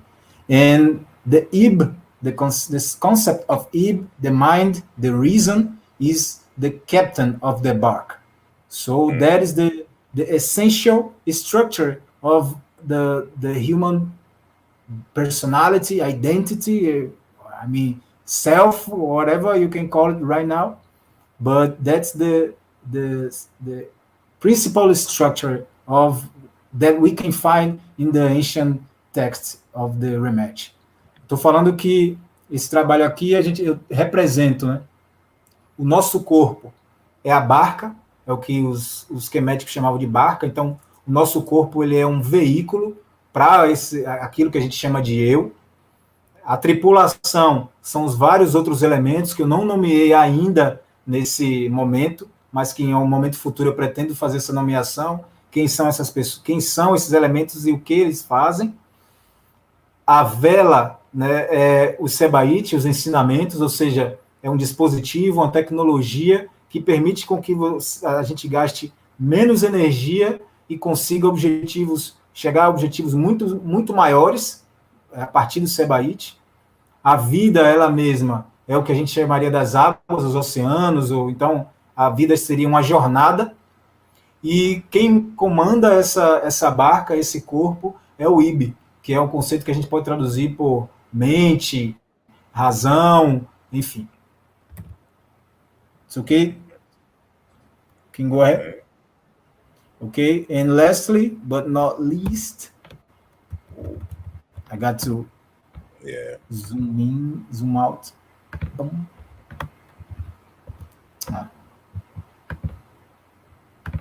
Can you see it? Yeah, I can see it. Okay, so we got, I don't know the name of, in English, it's a bússola. It's the device we can see the directions of a compass. A compass, yeah, thank you. All right. So besides the Sebaid itself as a technology, the human beings need the knowledge of some cardinal points. I know that that's more, but which I didn't have the time to place it, but there is another ones, but the essential ones are there. One, dealing with the knowledge of itself and its relations between themselves is the harmonious way to interact the internal elements of humanity, of self, which are the Ib, the Ka, the Hen, and the Ba. And in another aspect, that compass, I don't know if in another moment, maybe I will merge one in another, but right now, I don't know. I preferred to make it as two compasses because I didn't have the time to verify how they articulate between themselves. But it's certain that the other aspect of the compass deals not with the relationship between the internal elements with each other.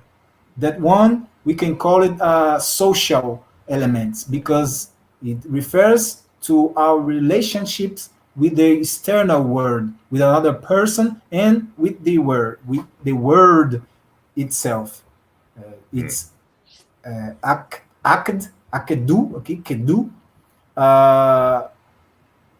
medu nefert, medut nefert, sejem, and neferupi. I will explain a little bit about the.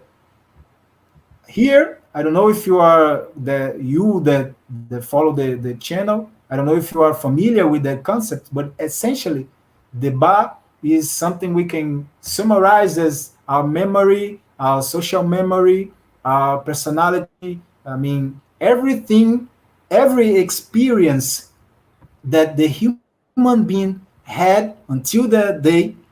I don't know in which moment of the life of his or her life they are, infant, an adult, an elder, it doesn't matter. Wherever is the amount of experience and knowledge which that person has, there is represented by the Ba. So it's the memory, it's the personality, the thing we call personality. The Egyptians, the ancient Egyptians, referred as Aba. I mean, the core culture, the values, the cultural values which someone has is compounded. It's the compound which they call Ba. They have even a text where a guy in a desperate moment trying to kill, thinking to kill himself, when he will thinking to do this, the Ba emerge and initiates a discussion on the values which the person has to establish. So from that, the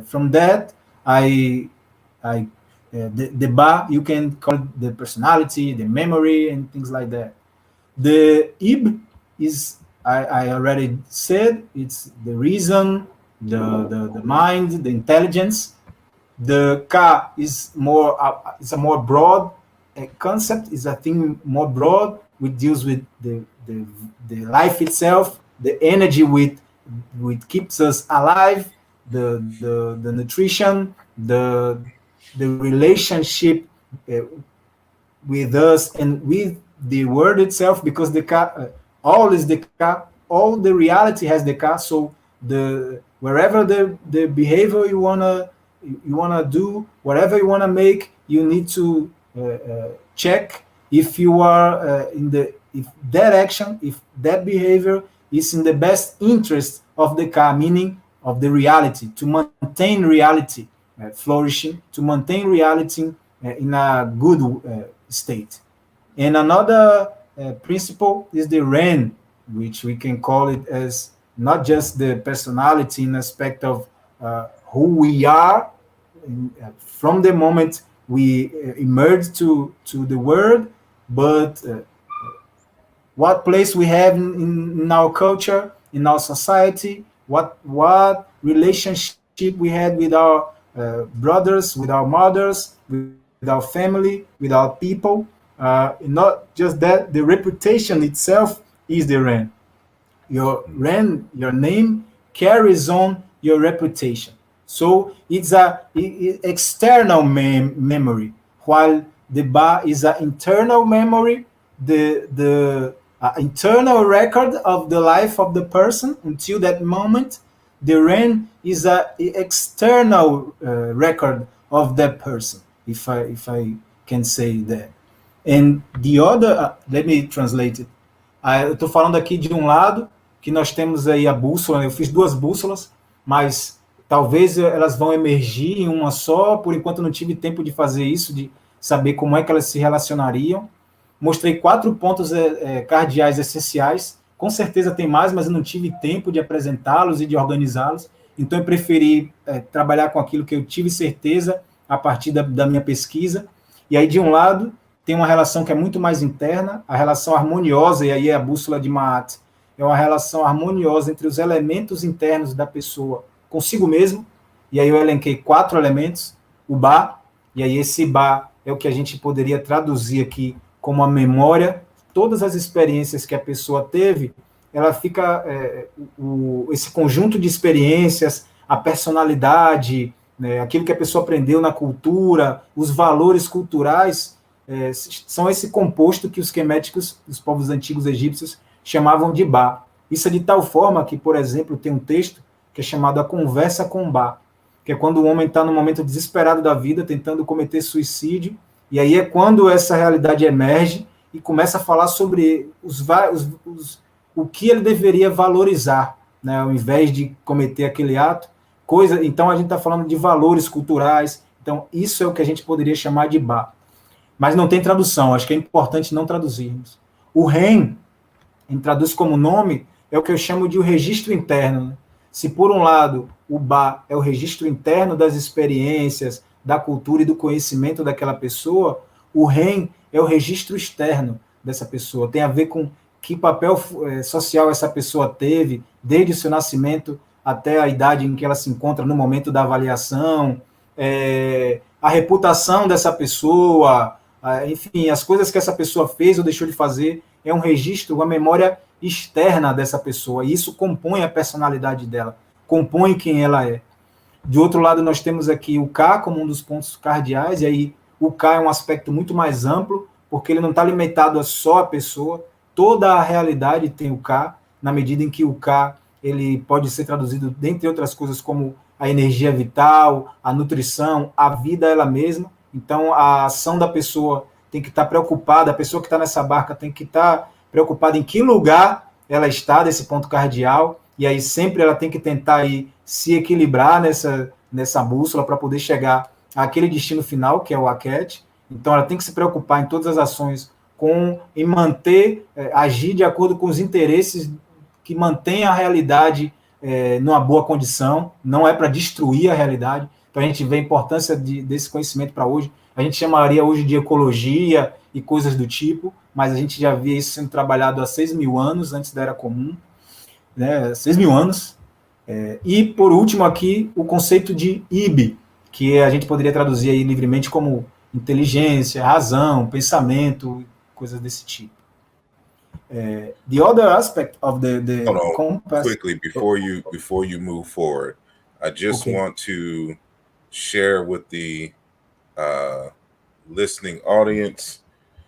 He mentioned the concept of Ba, and there is an important work, the 4 Egyptian homographic roots for Ba, by Dr. William A. Ward, that I just want to throw out there for those who Can you show the title again, please?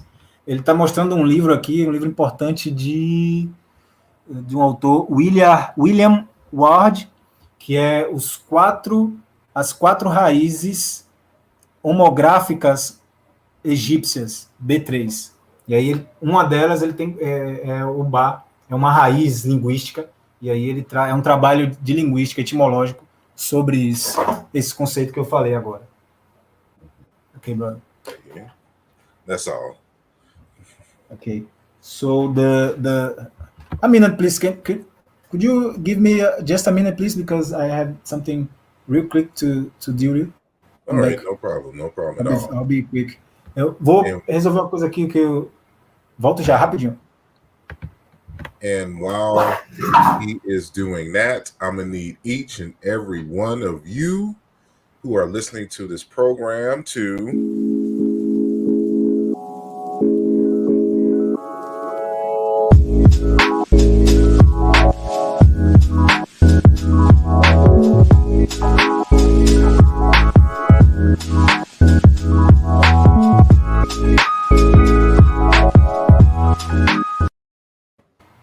That is right. I need y'all to hit the like. And if you are new to the program, to subscribe to the channel. I'm working my way up to 10,000 subscribers. And so we're just, I think, a little shy on the 6,000. And so we're moving on up. And so the way to keep these conversations going is to share these videos and to like it so that it is recommended on other people's timelines, and they are introduced to these wonderful scholars that have blessed us with their presence on this channel. And so while he is doing that, I still want to recommend that you all go to maduindelapress.com and purchase the book Muntu Wa Nzambi by the author Chinemalema Mukinge. And so he's providing details about the Baluba Kimoyo system, the African spiritual system, in comparison with other African traditions, as far as ancient Egypt, to the Dogon, to the Mandi or Mandingo, even down south to the Amazulu in Azania, aka South Africa. So it is a very complete text. And so I encourage you all to again go to maduindelapress.com to purchase your copy today. It's just been released, and I'll be shipping the books in the United States on Monday and Tuesday for those who have pre-ordered. And so our guest is back. And okay, sorry about. Thank you, good brother. No Normal, problem. Go sorry ahead. everybody, but I'm back. Estou pedindo All right. desculpas aí, estou de volta. So the other aspect of the compass is the aspect which deals with the relationship of the person with the external world, meaning the other persons, other creatures, and the world itself. So the cardinal points from which that relationship starts is the neferupi, the neferup, which is that we can translate it as something like dissect, judge. It's a precise way to distinguish the things. I mean, which deals with the knowledge itself. So how to distinguish carefully one thing from another. It's important to do this, and so we need to the persons need to know where in the space they are in relation to that cardinal point. The other cardinal point is the segem, uh, which we can translate freely as it's hearing, but not hearing the literal sense only.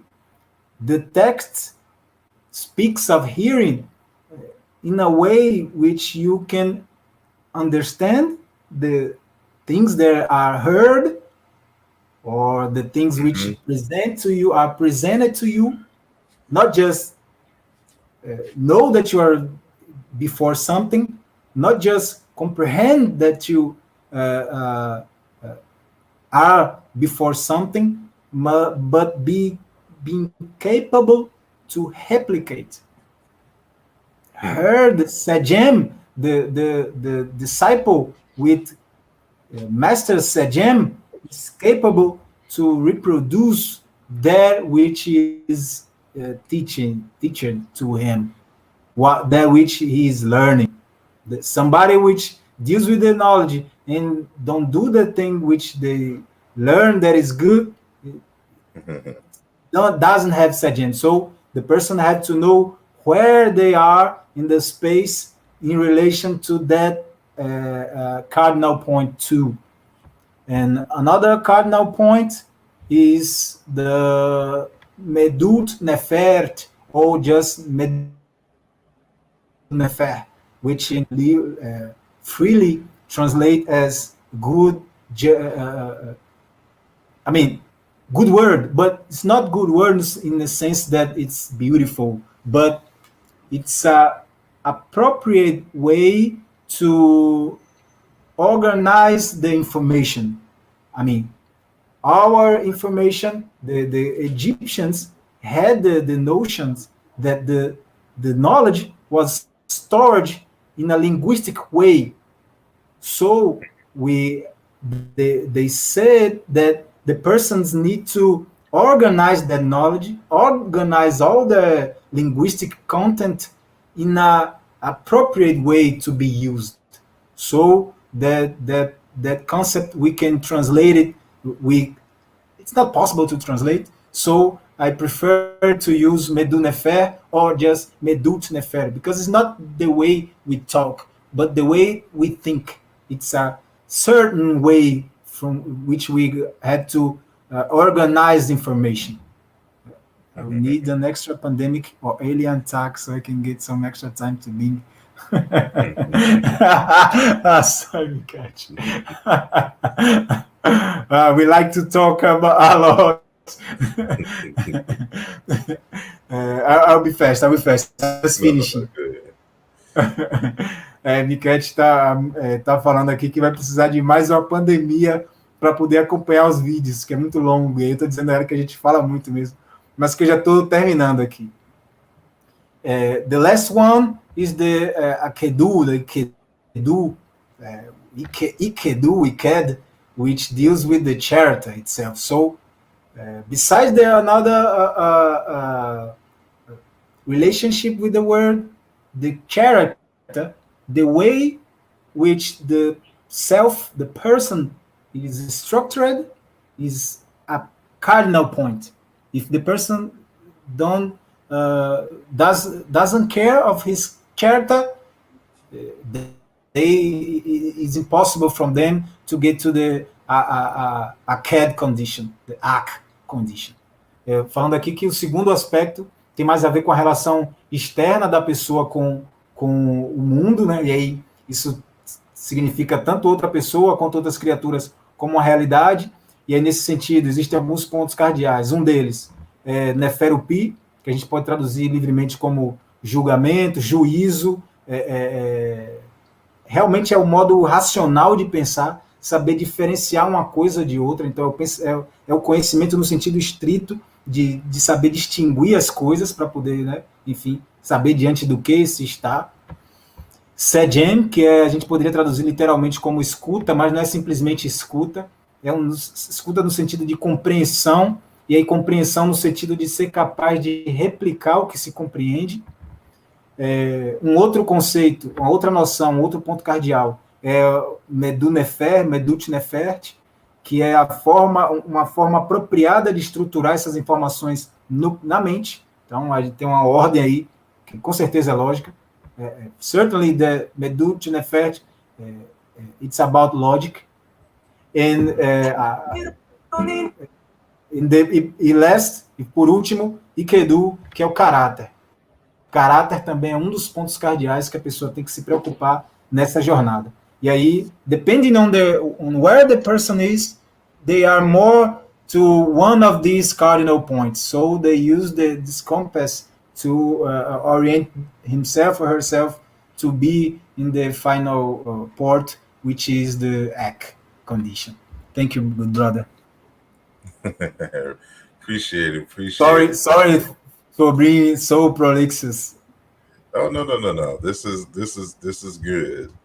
And so yeah, you've hit us with a lot here, and I like how you are practicalizing the information and bringing it. Excuse me, how you are practicalizing the ancient knowledge and information in a modern context that allows for us to see it in a different light, so that, you know, the old is still teaching us and providing us frameworks to better understand ourselves in the present. Ele está falando que é importante trabalhos como esse, né, que permitem com que a gente entenda, né, a partir da nossa perspectiva, a gente consiga perceber que usamos, né, a gente possa também usar os ensinamentos dos antigos e perceber que eles criaram maneiras a partir das quais a gente conhece a nós mesmos e conhece o mundo, e podemos assim operar nesse mundo de acordo com resultados práticos e positivos, né? Eu consegui trazer a perspectiva filosófica de uma maneira como prática, na possibilidade de utilizar essa perspectiva de forma prática e não só, também descritiva, ilustrativa do que aquele povo queria dizer quando eles falavam desses conceitos, que é algo que a gente não encontra nos textos hegemônicos de egiptologia. Thank you. And I just typed in the chat that if anyone has any questions, you know, now would be a good time to ask. Se alguém tiver alguma pergunta, ele está dizendo aí que está no chat lá. Se alguém quiser fazer alguma pergunta no chat, pode ficar à vontade. Aqui no Instagram também, bastante gente. Se alguém quiser, tem muita gente aqui. Se alguém quiser fazer pergunta, o momento é apropriado e agora. Pode ficar à vontade. And of course, if someone has questions on your other feed, you know, you'll have to present it to us. Yeah. Se alguém quiser perguntar aqui, ele disse que, né, thank you for this breakdown, Duarte. Slow cooking. Indeed, esse MCAT. Essa MCAT é uma professora também, ela lida com a língua, a partir de uma perspectiva, com o Meduneter, né, com a língua, com a escrita antiga quemética, a partir de uma perspectiva linguística. E aí ela estava dizendo, não, Walter, pode tomar o tempo que você tiver, a gente gosta de cozinhar lentamente, nada de micro-ondas, de coisas cozidas no micro-ondas. Thank you, sis. All right. And so, you know, usually people turn their thesis into a book. And so do you plan on making this a text for popular consumption in the near Certainly, future? certainly. And Certainly. Oh, sorry. Go ahead. go ahead. Yes, certainly. It was one of the how could I mean say that the prescription of the evaluation table. They said that this work needs to go out the academic walls because it's so important. For, so I certainly have a will to turn it in a book. I will take off the first part. I think I don't need to deal with it in a non-academic way. So I let it there in the academic way. So uh, whenever anybody wants to touch it, goes to the library on the university. But that knowledge needs to get more people. So I want to do a book about it.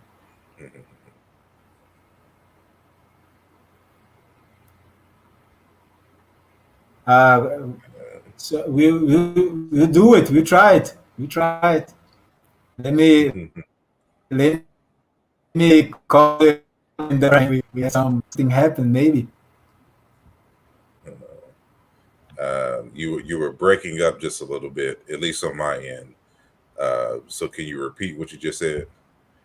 Yeah, I was saying to Brian Beno Smith that we can try to deal with, and I was provoking you, saying that maybe from the Madu Indela Press, we got this book. Oh, You got this book. I definitely publish it, for you. I just gotta uh, get someone to translate it properly in English. Once you've Okay. finished that, and if we can do that, yeah, we can definitely make that happen. Okay, let's make it happen. So then, uh, Brazil is birthing a powerful generation of academic studying African system. It's a part of the reason I'm learning Portuguese. Oh, thank you, sis. Thank you. Good to know this. Well, it's true. We got a good number of scholars around here. Not in the Afrocentric still yet. Is a field which is growing. We got Catiúcia making a research center. We got the people from the Afrocentricity, International Afrocentricity, doing their work on the base with non-academic person, but with the practicing the methods, Afrocentric methods. So the number is increasing. The number is increasing. So it's really good to know the people abroad, the diaspora abroad, are interested in our work. So we got person like Renato Nogueira, we got some Wanderson Flo, we got Antonio Bispo, we got people like the Yanomami people like Davi Copenaua and things like that. It's important to deal with that. Antonio Bispo is a Quilombo man. He's from the Quilombo. He's an elder from the Quilombo, which I will send his book for you, brother.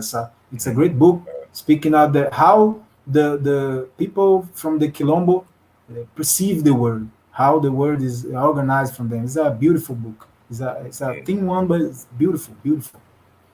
Estava falando aqui porque duas pessoas, uma me pediu para se é possível encontrar esse livro em inglês.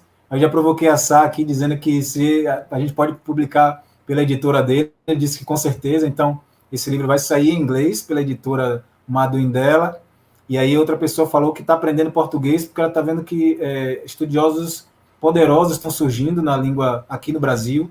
E aí eu estou agradecendo e estou citando alguns autores daqui do Brasil, né? O Anderson Flor, estou citando Renato Nogueira, citei Antônio Bispo, citei algumas pessoas de outros povos também, Davi Copenaua, enfim, E aí eu acho importante, Renato Nogueira, né, eu falei, enfim, é importante que esses trabalhos sejam divulgados. São trabalhos sérios e aí é importante que eles sejam divulgados. I'm a voracious reader of the work of you in the North American diaspora. I read a lot from you, and now I'm reading the French. The French I got the French language now, but then I'm reading the works of them too. How can we use Yes, these ancient? Portuguese is Sorry. going to be my next Latin language to learn. I used to know a little bit of it way back in the day when I used to do capoeira. Okay. But I haven't been around it in so long that you lose it if you don't hear it, And so it's a practical skill. It's right, like math. You need to practice. Indeed. How can we use these ancient paradigms to generate new episteme rather than use Lacan or Marx? Good question. Good question. Do you want to answer first? It says, okay, how can we use these ancient paradigms to generate new episteme rather than using? I think he's kind of just shown you the way, even with his graphs. It's just a matter of doing it. If you understand it, it is to put it in conversation with the ideas of Marx and Lanson and others, and to show the differences. But again, African philosophy is a lived tradition. It's not something that is simply for argument's sake. Like it's strictly for academia. So in order to generate new epistemological approaches and things, you first have to test it in real life, first on a personal level, and then on a communal level, and to see if it works, and what kind of outcomes are produced as a result of adopting this paradigm.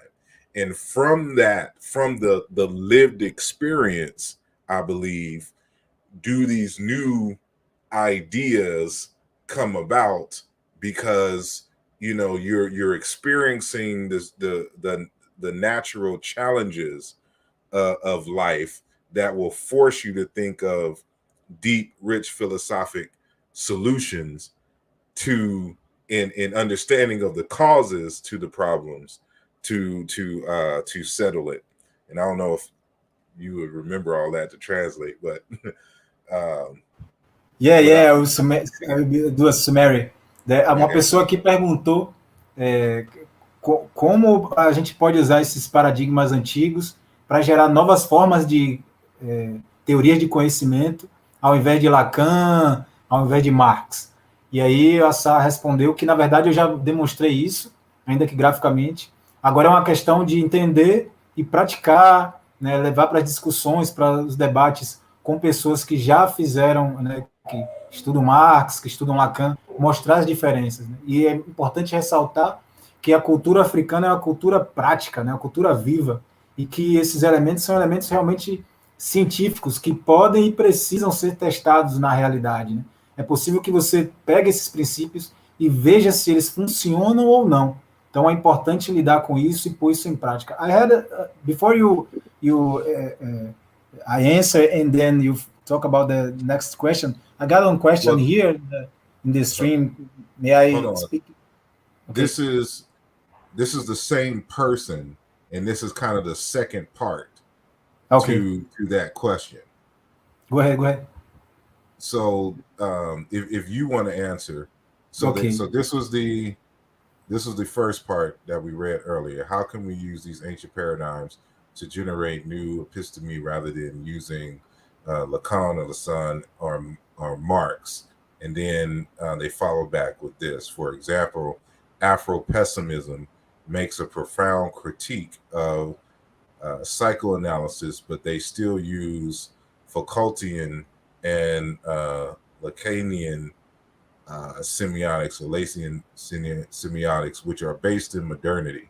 So how do we get out of that? Yeah, it's a great question. It's kind of tricky because we got some elements that the misinformation which we form our culture now makes we think that all of the things which the Europeans said are property of them, are created by them. Much of the things which they talk are adaptations from African concepts, and then you need to know. That's why the African method is important. Difference. What is something to the cultures? What is something which describes a phenomenon, and what of that is increasing a cultural increasing a cultural addition. So in a few ways we can uh, uh, see perceive African things in the epistemology, psychoanalysis, psychoanalytical approach. But it's simple. We got Amos Wilson. We already got people who did. We got Amos Wilson, with Nobles, people like that. We need to get to the source. It's simple, and from there we don't need to create ex nihilo. It's simple. We got to follow the path of our elders. It's very simple. We got many people with full skill who already did it, so we can go from there. I encourage you to look for the works of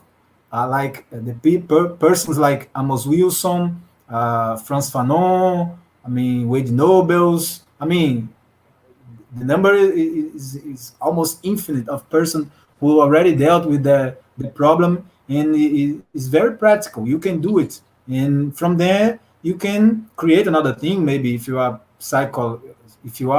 a psychologist yourself, I don't know, but if you are, yeah, it's good to go to the source. The elders already did it. A pergunta suplementar, a pergunta não foi uma só, né? Ela cresceu, e aí ele perguntou como pode, na perspectiva da psicanálise, usar outros temas que não lacaniano, enfim. Eu falei que já existem autores, psicólogos e psicólogas que já fizeram isso. Citei Fanon, citei Amos Wilson, Wade Nobles e outros. E aí que é importante a gente seguir os caminhos dos nossos mais velhos. E aí, a partir daí, a gente pode até criar. A gente não precisa ter esse esforço de criar as coisas do nada. I have two questions here from African history, história africana.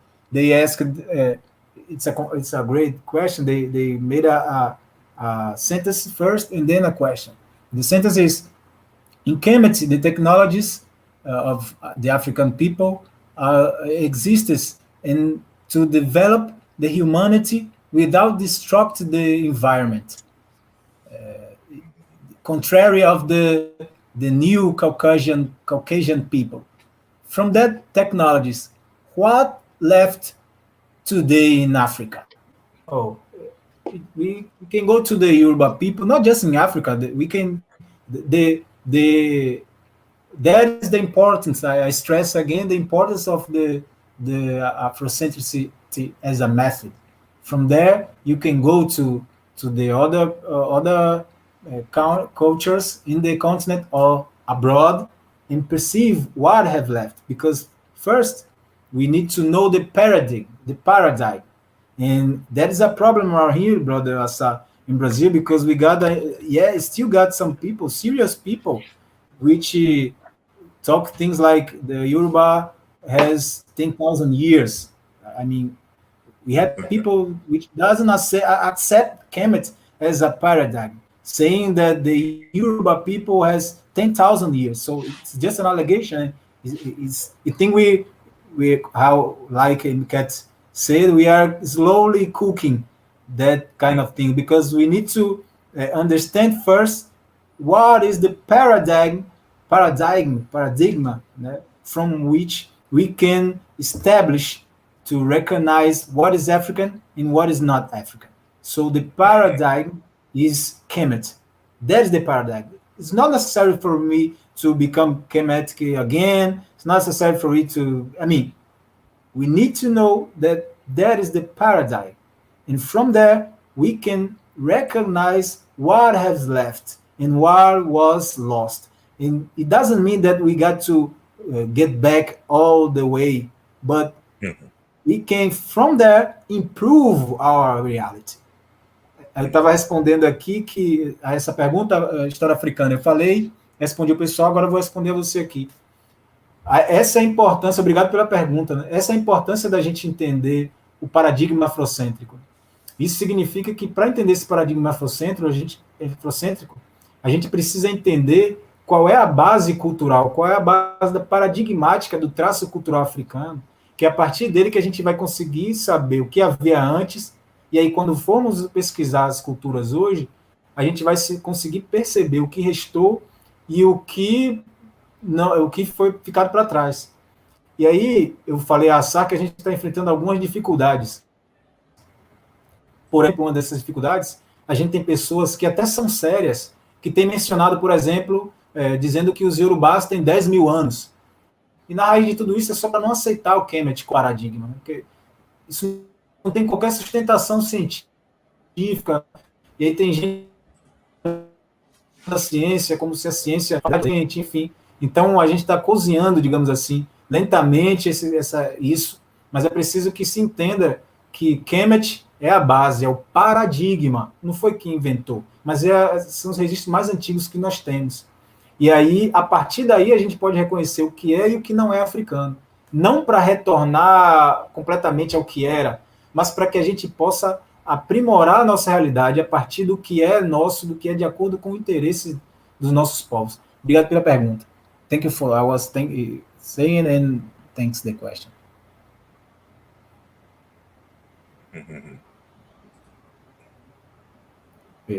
They continue. The question is large too. They said, and from that which left, how can we think the time and space in that path of re-centralization to the Afrocentric way? So we are already doing it.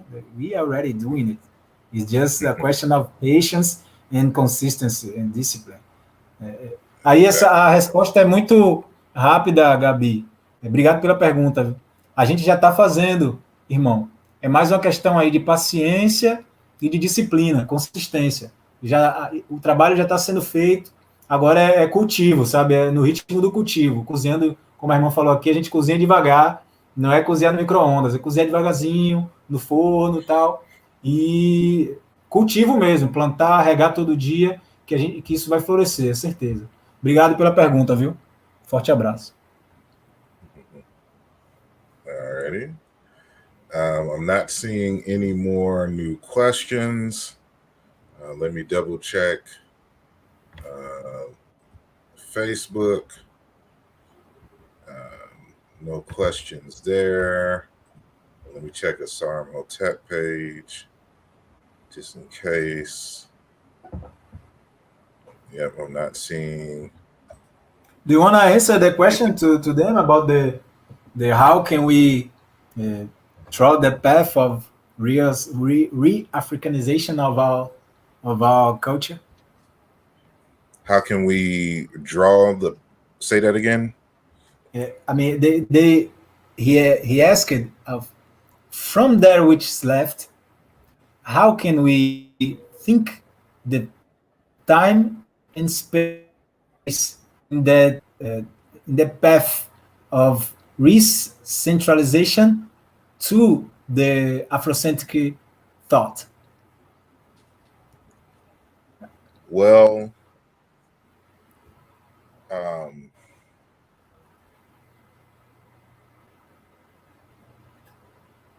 of course, you know, if you are someone who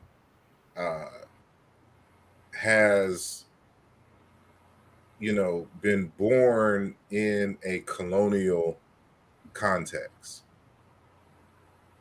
I'll stop every few so Ok. you can translate. Gabi, Schubert, ele está respondendo aqui também para você. Eu pedi para ele responder também. Ele disse assim: ele estava dizendo por partes. Se você, né, se a pessoa nasce num contexto de diáspora colonial, ele quer dizer, né, num contexto colonial, go ahead, brother. Then you will have to first start reading books and articles by Afrocentric scholars and initiated African scholars. Você vai precisar ler livros e artigos de estudiosos e estudiosas afrocêntricos e se iniciar no estudo afrocêntrico e também iniciar pessoas nesse processo, a fazer esse processo. I say initiated African scholars because they are going to articulate a much deeper and richer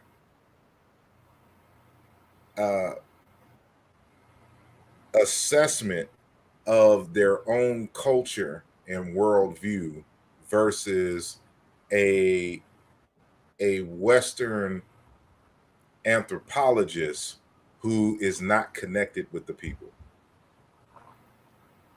E aí ele falou que é preciso que você inicie outros estudiosos, porque o trabalho que essas pessoas, você, por exemplo, e outras pessoas que você iniciar vão produzir, vai ser muito mais rico e muito mais profundo do que os trabalhos de antropólogos, historiadores, enfim, estudiosos eurocêntricos que não têm esse contato profundo com essa cultura. Right. And start to internalize that which you read that resonates best with you, and to live out the best of those traditions. E aí é chegado depois o segundo momento de como você vai internalizar aquilo que você lê que mais se ressona, digamos assim, com você, e aí como você vai transformar esse conhecimento em algo prático, em algo real. Ele ainda está respondendo, tem mais.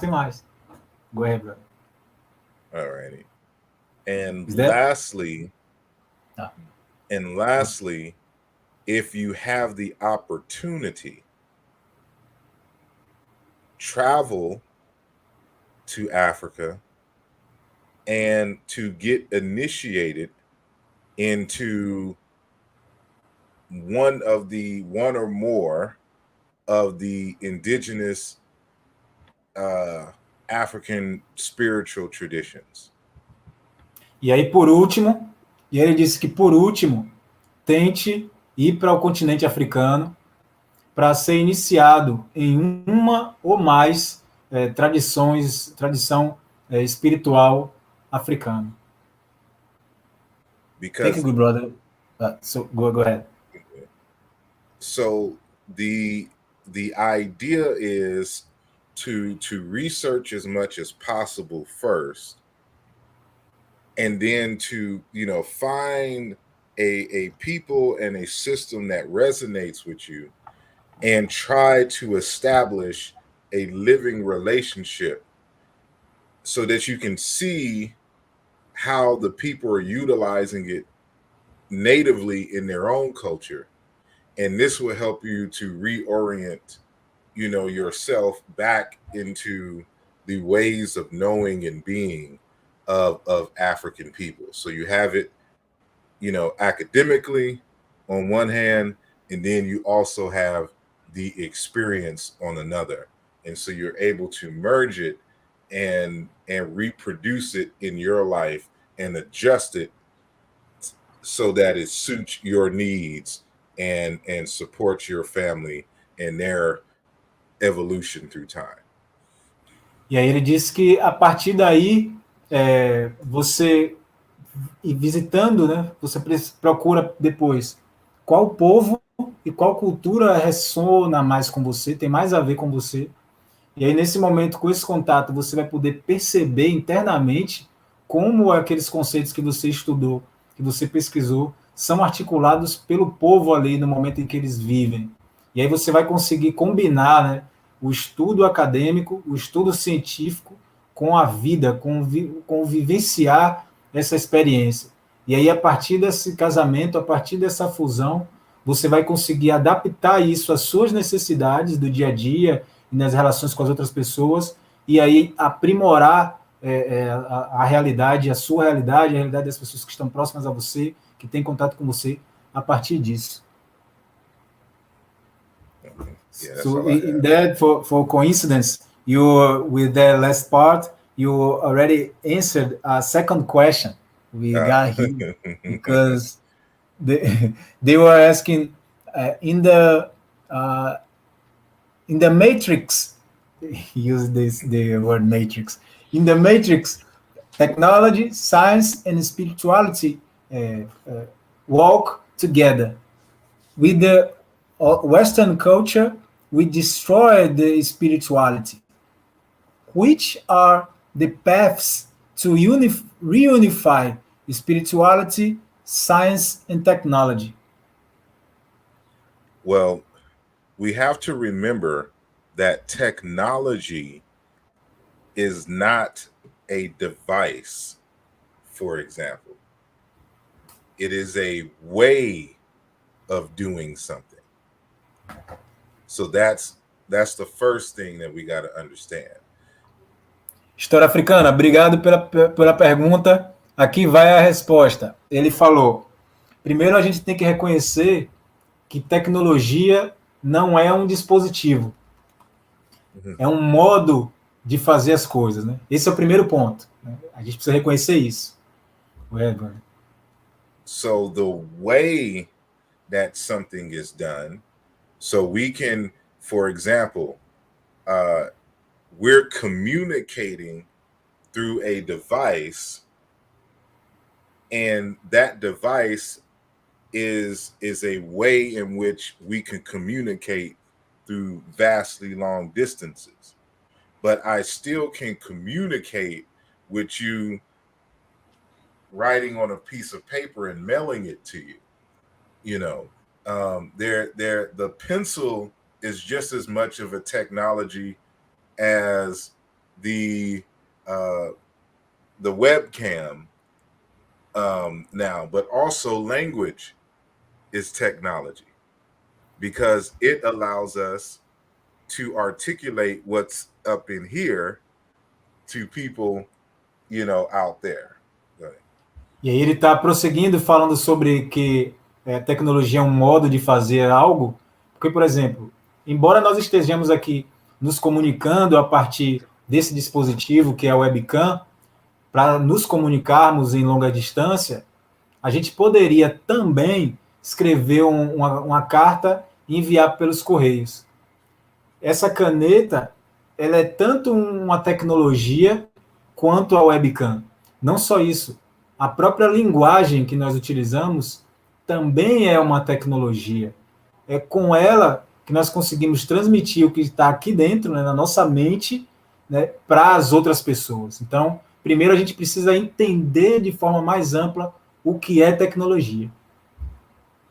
So the only thing that really makes anything spiritual is that the person or the people consider a particular phenomenon sacred. That's it. And so I'm sorry, go ahead. Então, assim, e aquilo que a gente chama de espiritual é simplesmente um fenômeno que um povo específico considera sagrado. Isso é o que é essencialmente espiritualidade. Go ahead, brother. So,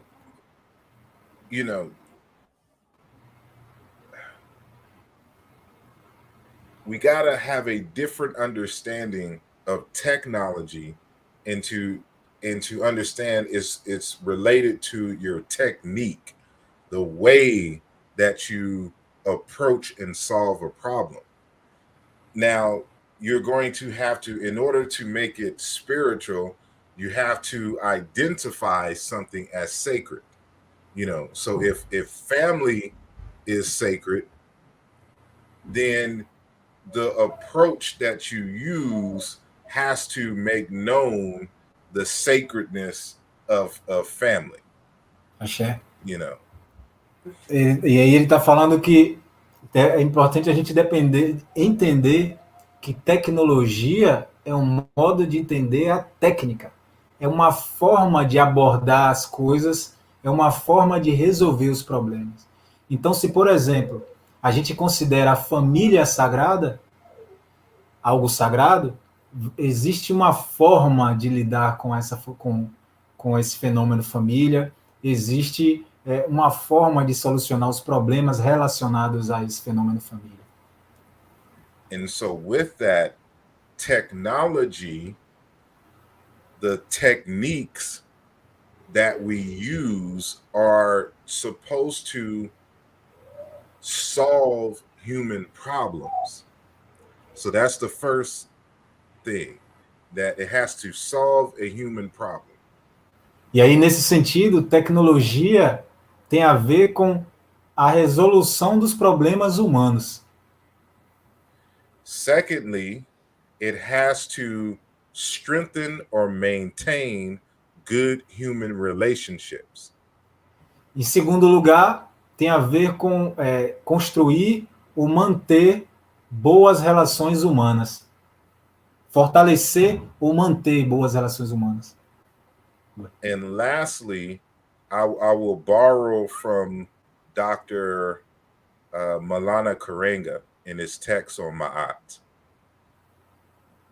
E por último, ele vai tomar emprestada a concepção de Maulana Karenga no texto dele sobre Ma'at. So in the text, Dr. Karenga noted that the ancient Egyptians tried to have, he talked about worthiness and being worthy in front of God, nature, and community, and human beings. E aí ele notou, Maulana Karenga notou que os povos queméticos, a cultura clássica africana lida com um conceito que a gente poderia traduzir aqui como dignidade, valor. Então a pessoa tinha que ser digna, adquirir esse valor diante da natureza, diante da comunidade e diante da família. So, whatever techniques, whatever technologies that we create has to be, in the final analysis, it has to maintain or strengthen a harmonious relationship between God, and we can put the ancestors in there, nature, the physical environment, and the living community. As long as those three are in harmony and satisfied, then everything is merged, because you're considering what your ancestors would think, what you think God would think, and how it affects the physical environment, and what your community would think about your actions and technology. E aí, nesse sentido, você leva em consideração e cuidado o que os ancestrais pensaram, e aí a gente está incluindo aqui no sentido de natureza, Deus e os ancestrais, o que a comunidade vai pensar, né? E o que a natureza, em termos gerais, a família necessita. Né? Então, são esses três pilares, né? Família, a comunidade e a natureza, e aí expandindo Deus e os ancestrais, ou seja, você vai se preocupar com o que os ancestrais, o que a natureza, né, no sentido assim, o que é de melhor interesse para a natureza, o que é de melhor interesse para o que os ancestrais pensaram, o que é de melhor interesse para esse princípio que chamamos de Deus, o que é de melhor interesse para a família, o que é de melhor interesse para a comunidade. And I think I've summarized it there. That's what makes everything, kind of coexist. So all of African spiritual or wisdom traditions, are holistic, and so they keep all of that in mind. So that's all you have to do is to keep nature, because we got to remember that nature is God in indigenous African systems. So we can kind of reduce the 3 to 2. So nature as God and the living community. But if you want to include the ancestors as part of the living community or as part of nature God, that's a personal decision. But that fundamentally is my answer. E aí, ele falou que ele resumiu, né? Porque e aí a gente considera a natureza. Se você quiser, você pode entender natureza como Deus. Natureza e Deus são uma coisa só, então não tem essa separação natureza e Deus. E aí, se você quiser colocar os ancestrais entre os natureza, né, o que a gente chama por natureza, ou entre as pessoas, os seres vivos, vai depender da sua escolha pessoal, mas esse é o essencial, lidar com essas 3 noções, né, da natureza, a família, né, e a comunidade. E aí os ancestrais, se você escolher entre os vivos, estaria entre a comunidade e família também. Então, já se reduziria para 2. Comunidade e família, ou família como comunidade e a natureza. Is there anything else? Obrigado, gente. Espero que tenha respondido.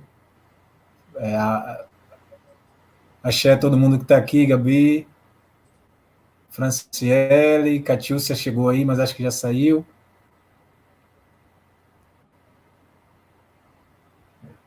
Nothing more. It was just sending the shout-outs. I appreciate it. Well, something I would say that. Sorry. I'm sorry. When you talk about the God and nature, it's one thing. Karenga show even they don't even talk about nature. You talk about inter one side and inter ha, meaning which they are one and simple in the same thing. Nature is God. It's embodiment of God. So yeah, as you are talking in another discussions, the notion of God which we have today is Abrahamic, ex machina entity. That's not the case. We are God. We are part of. We are God. The reality itself is God. And it's a how should I explain? Like when we talk about Ma'at, we don't normally think of Ma'at as God, but in reality, Ma'at is God as well. It's just another name of God in ancient Egypt that just applies to a certain aspect of that which holds the universe together. And so, I'm working on a book right now on the relationship between Ra and Ma'at. And I argue that they are the same linguistically, they're the same word. They're just different prefixes and suffixes to the root. And in the dynamics of that show you the role that God in the form of Ra plays and the role that God in the form of Ma'at plays, and how they're really just 2 sides of the same coin in the Egyptian tradition. But it's a great insight. It's a great insight. Ele estava dizendo que ele está fazendo um estudo agora, a partir de agora, que é para demonstrar linguisticamente que Ra e Maat são o mesmo conceito, né? São os dois lados da mesma moeda. And I noticed that at least I didn't find it yet, but we don't find a text which deals with the emergence of Maat. No. It's only when Ha appears, Maat appears, just like that. It's just as Maat is the counterpart, the sin, the Gemini of Ra, which is the other side of creation. Creation only can exist if it exists the order, the background. I mean, meaning that it is not ex nihilo. It's not an entity which creates another. It's only possible to create if, in a way, and that way is Ma'at. So we find all the entities being told as burning, as birthing, getting birth. But Ma'at just is Ma'at. Just as soon as reality is concerned, we got Ma'at. It just appears. Boom, Ma'at. Ma'at. It's interesting. It's a good insight. I perceived that. That's something that a few scholars have noted in the past, and I cite. I'm forgetting the text, but I have the book cover in my head. But the how should I say? How I articulate it is that Ma'at is the word for system and order and organization. It is the noun in the abstract form. But Ra is more so comes from the verb. It's the act, or the one who organizes, who creates the system. It's the process of organizing, creating, and which is why he's the creator. He's the one that.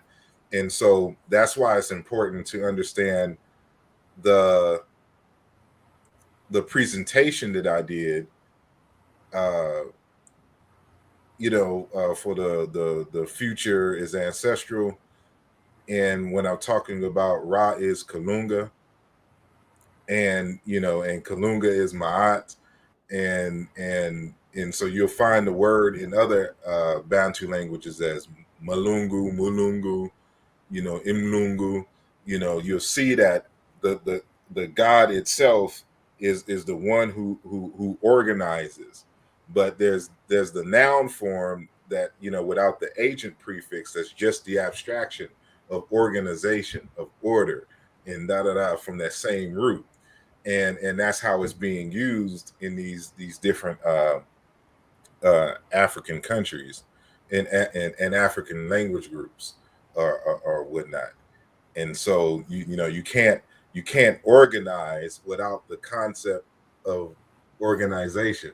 Like, so they're two sides of the same phenomenon. But, ele estava dizendo aqui que eu falei para ele, né, que eu tinha percebido isso, que eu não encontrei nenhum texto, que, se por um lado a gente encontra texto que fala sobre a emergência, o nascimento de todos os princípios, todos os Incher, não existe de Maat. Maat simplesmente é. E aí ele tem falado que, junto com a apresentação que ele fez, o Futuro é Ancestral, e um trabalho de pesquisa que ele vem fazendo, é que ele reconheceu que Maat, na verdade, representa a abstração, é um substantivo abstrato da noção de organização, de ordenamento, e Ra, na verdade, é o verbo, é a ação de organizar, a ação de criar. E aí são assim os dois lados, né? É impossível você criar sem a noção de criação. É impossível você organizar, né, sem a noção de organização. Então, a gente está falando do mesmo conceito. E aí, na apresentação dele, Futuro é Ancestral, ele relacionou, por exemplo, Maat, Ra, com Kalunga, Malungo, Mlungo e outros conceitos que a gente encontra tanto no Congo como ao longo do continente africano hoje, que a gente pode perceber essa relação etimológica, conceitual e cultural. Indeed. Yeah, that's all I had on that. É isso. Obrigado, Cabechu. Espero que tenha te respondido aí. But Deixa eu ver se tem algum... I'm sorry, go ahead. No, just see, not in you. Okay. Well, okay. I want to thank you again for coming and sharing your wisdom in your presentation and giving us some insight into your research and your ongoing research. And we can't wait to get a hold of the text worldwide in about 50 languages, so that we can bring this conversation into the homes of many people around the world. And you have definitely been great in that regards, and I look forward to other research that you may have. And matter of fact, this will be my last question to you. Besides that particular work, what other research questions do you see yourself tackling, or that you want to explore, in the future? Man, the first one is about the logical structure of the Kemetic thought. I'm looking for the logic aspect of the thought organization. So I'm looking for what is the axioms, the logical axioms. I got with Ujao's presentation when he talked about the Nebjer, that clicked me the insight where, oh, I found one of them. And so that is one of the questions I am making about I need to present the logic from the ancient perspective, write a logic book from there, and show the rules of logic from their text. Then I'm looking forward to present something, make questions on ontological aspects. I just published an article, a letter about it. It's outline yet on the main fit theology. They call main fit theology the Shabaka stone. So about the concept of Keper in dealing in the ontological and epistemological way. So the epistemology is another field from which I wanted to navigate. The rhetoric, because I started my research on the doctorate. My PhD was initiated studying rhetoric, Gorgian rhetoric, but that didn't touch me. And I noticed in the beginning of the Ptah Hotep's work, the rhetoric, pure rhetoric. So I'm looking forward to find another text where we can deal with that besides the eloquent peasants and things like that. I know that they got a lot, so I'm trying to organize that text and make a rhetoric text from ancient Egypt. Indeed. And then as I said to you, I'm in love with the computational science. So I'm trying to, I don't know, make a software, or not, if I am not able to make a software, just to draw some outline to deal with it in some way in our reality today. I don't know what today, but I know that is a field that I can go there. I don't know. Yeah, I think you will be good. I don't think it'll be too much of a stretch to kind of learn the fundamentals of computer science, because it is built off of logic. So, like, as I was telling the previous professor, Dr. Agdigbola, we built the stuff off of logic gates. And so, like, for example, I have a kit here to where, you can learn some electronics and things. And, it'll come with what is called a breadboard. And which you can see here. And, you can put together logic gates to, I may just do a show on this and show people how this is. And how, like, the truth tables that you learn in philosophy, we do the same thing when it comes to computer science. So we create truth tables for the logic gates that we create in the system here. And you'll find that, this is the practical, aspect of philosophy, in terms of logic and truth, because that's ultimately what gets the computers, to go. So it won't be too much of a leap for you, I don't think, to get into something like this. Yeah, let me translate it. Ele me perguntou quais são as outras perguntas que eu faço, né, além dessa pesquisa, além do livro, né, que a gente vai fazer, vou traduzir para o inglês e talvez para outros idiomas no continente.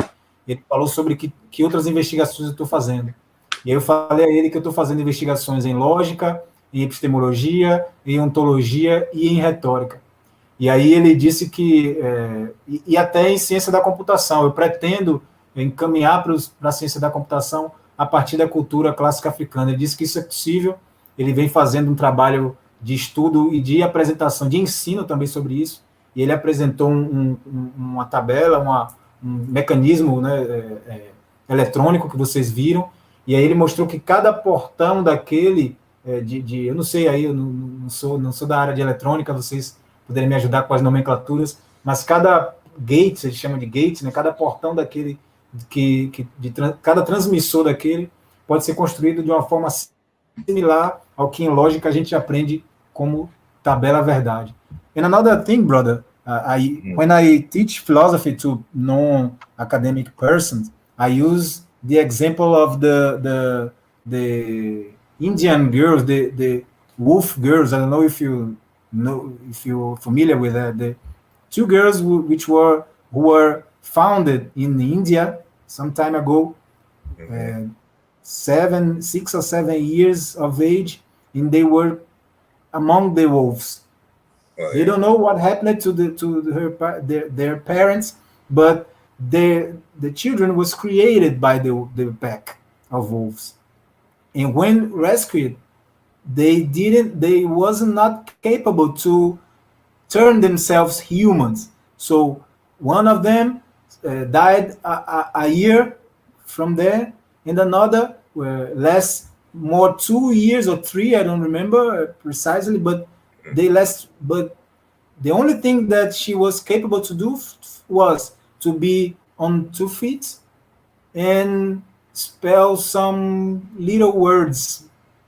I mean, that is for me, that shows the importance of philosophy in the construction of the human being itself, of the concept of human beings, because that matrix, which I call to teach them, that matrix we call mind self, is constructed from philosophy. The cultural aspect, the logical aspect, and things like that is a construct in a way that when whatever we believe is real, that's what we are. So the 2 girls believed that they are wolves, and they was unable to see themselves as human beings. And with that, I used to be that we are in a state similar to that, thinking that one notion of human beings hypertrophied to another that we are living a bestial lives. I mean, destructing the earth, destruct the environment, destructing one another. So that is the philosophy is not important as a mere intellectual exercise. It's important for us not just to understand ourselves, but understand how can we deal with the world and with ourselves. So in itself, philosophy has a potent technology. It's a powerful technology. I mean, it was philosophy which was used against us. It was philosophy that created the state of being which we are now. I mean, the notion of human being as Greek and so forth was philosophy. It's a work of philosophy. It's an instrument. It's a tool. It depends of the way in which we use the tool. Eu estava dizendo a ele aqui, né, que das várias importâncias da filosofia, e aí eu uso o exemplo das irmãs da Índia que foram encontradas com os lobos, né, e aí elas viviam como lobos, quando foram resgatadas, uma só conseguiu viver 1 ano, e a outra conseguiu viver mais 2 ou 3 anos, e a única coisa que ela foi capaz de fazer é ficar em pé e falar pouquíssimas palavras, ou seja, e aí a importância da tecnologia, da filosofia como uma tecnologia, que a própria noção de ser humano nossa tem como base a filosofia. E a gente está num estado similar hoje, né, de nos entendermos como o conceito de ser humano é muito estreito, né? E aí é preciso a gente entender a filosofia como essa ferramenta poderosa que não é meramente para um exercício intelectual, mas é a partir dela que a gente vai poder interferir na realidade, né? Eu sei that our world, our notion of humanity is limited. The philosophy is a powerful tool for us to deal with the reality and to intervene in that challenge. All right. Well, we're approaching 3 hours now. Wow. So I'm going to end the program. And again, thank you for coming on. And you're always welcome, on the program. And we'll have you back for some general. Maybe I can make you part of a panel. We can have a round table on some given topics and see where that goes. So I want to thank each and every one of you who are listening live, and then of course those of you who are catching the archives, to the program. And so make sure that before y'all go, that y'all indeed, that is,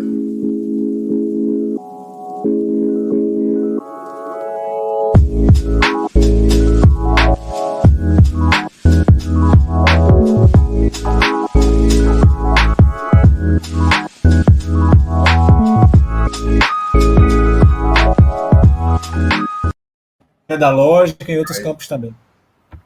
Hit the like button and to subscribe to the channel. So I will be lighting my incense as I get ready. I got some editing work to do tonight. But make sure that y'all like the video and that you share it with friends and colleagues. And if the people want to get in contact with you and want to know more about what you're doing, how can they do so, Professor Odará? They can contact me by email, Walter with VALTER, 2,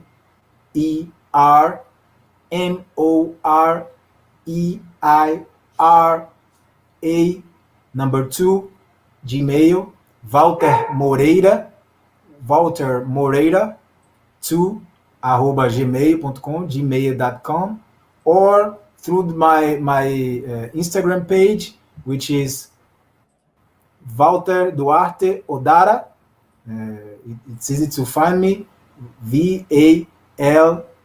Let me write here. I don't know if you can put it there. I think it would be easier. So I have the email that he mentioned here. The email and the Instagram page. And then this is the Instagram. That. And the last one, yeah, this is the Instagram, and the other is from YouTube. You can find me on YouTube as Duarte Odará. Odará.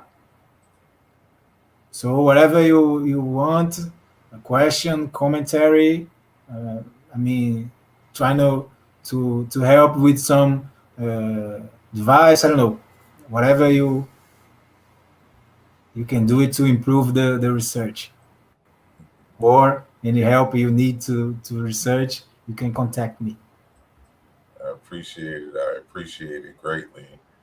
And of course, you can find me on all of the social media platforms at these particular addresses. And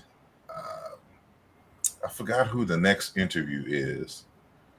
We definitely got some special treats, and I'll be doing lesson 3 on the Kimoyo initiation this week. So for those who are on the Patreon page, look out for that. And with that said, y'all have a blessed week. Continue to be safe. And until next time, peace. Obrigado, professora Sônia.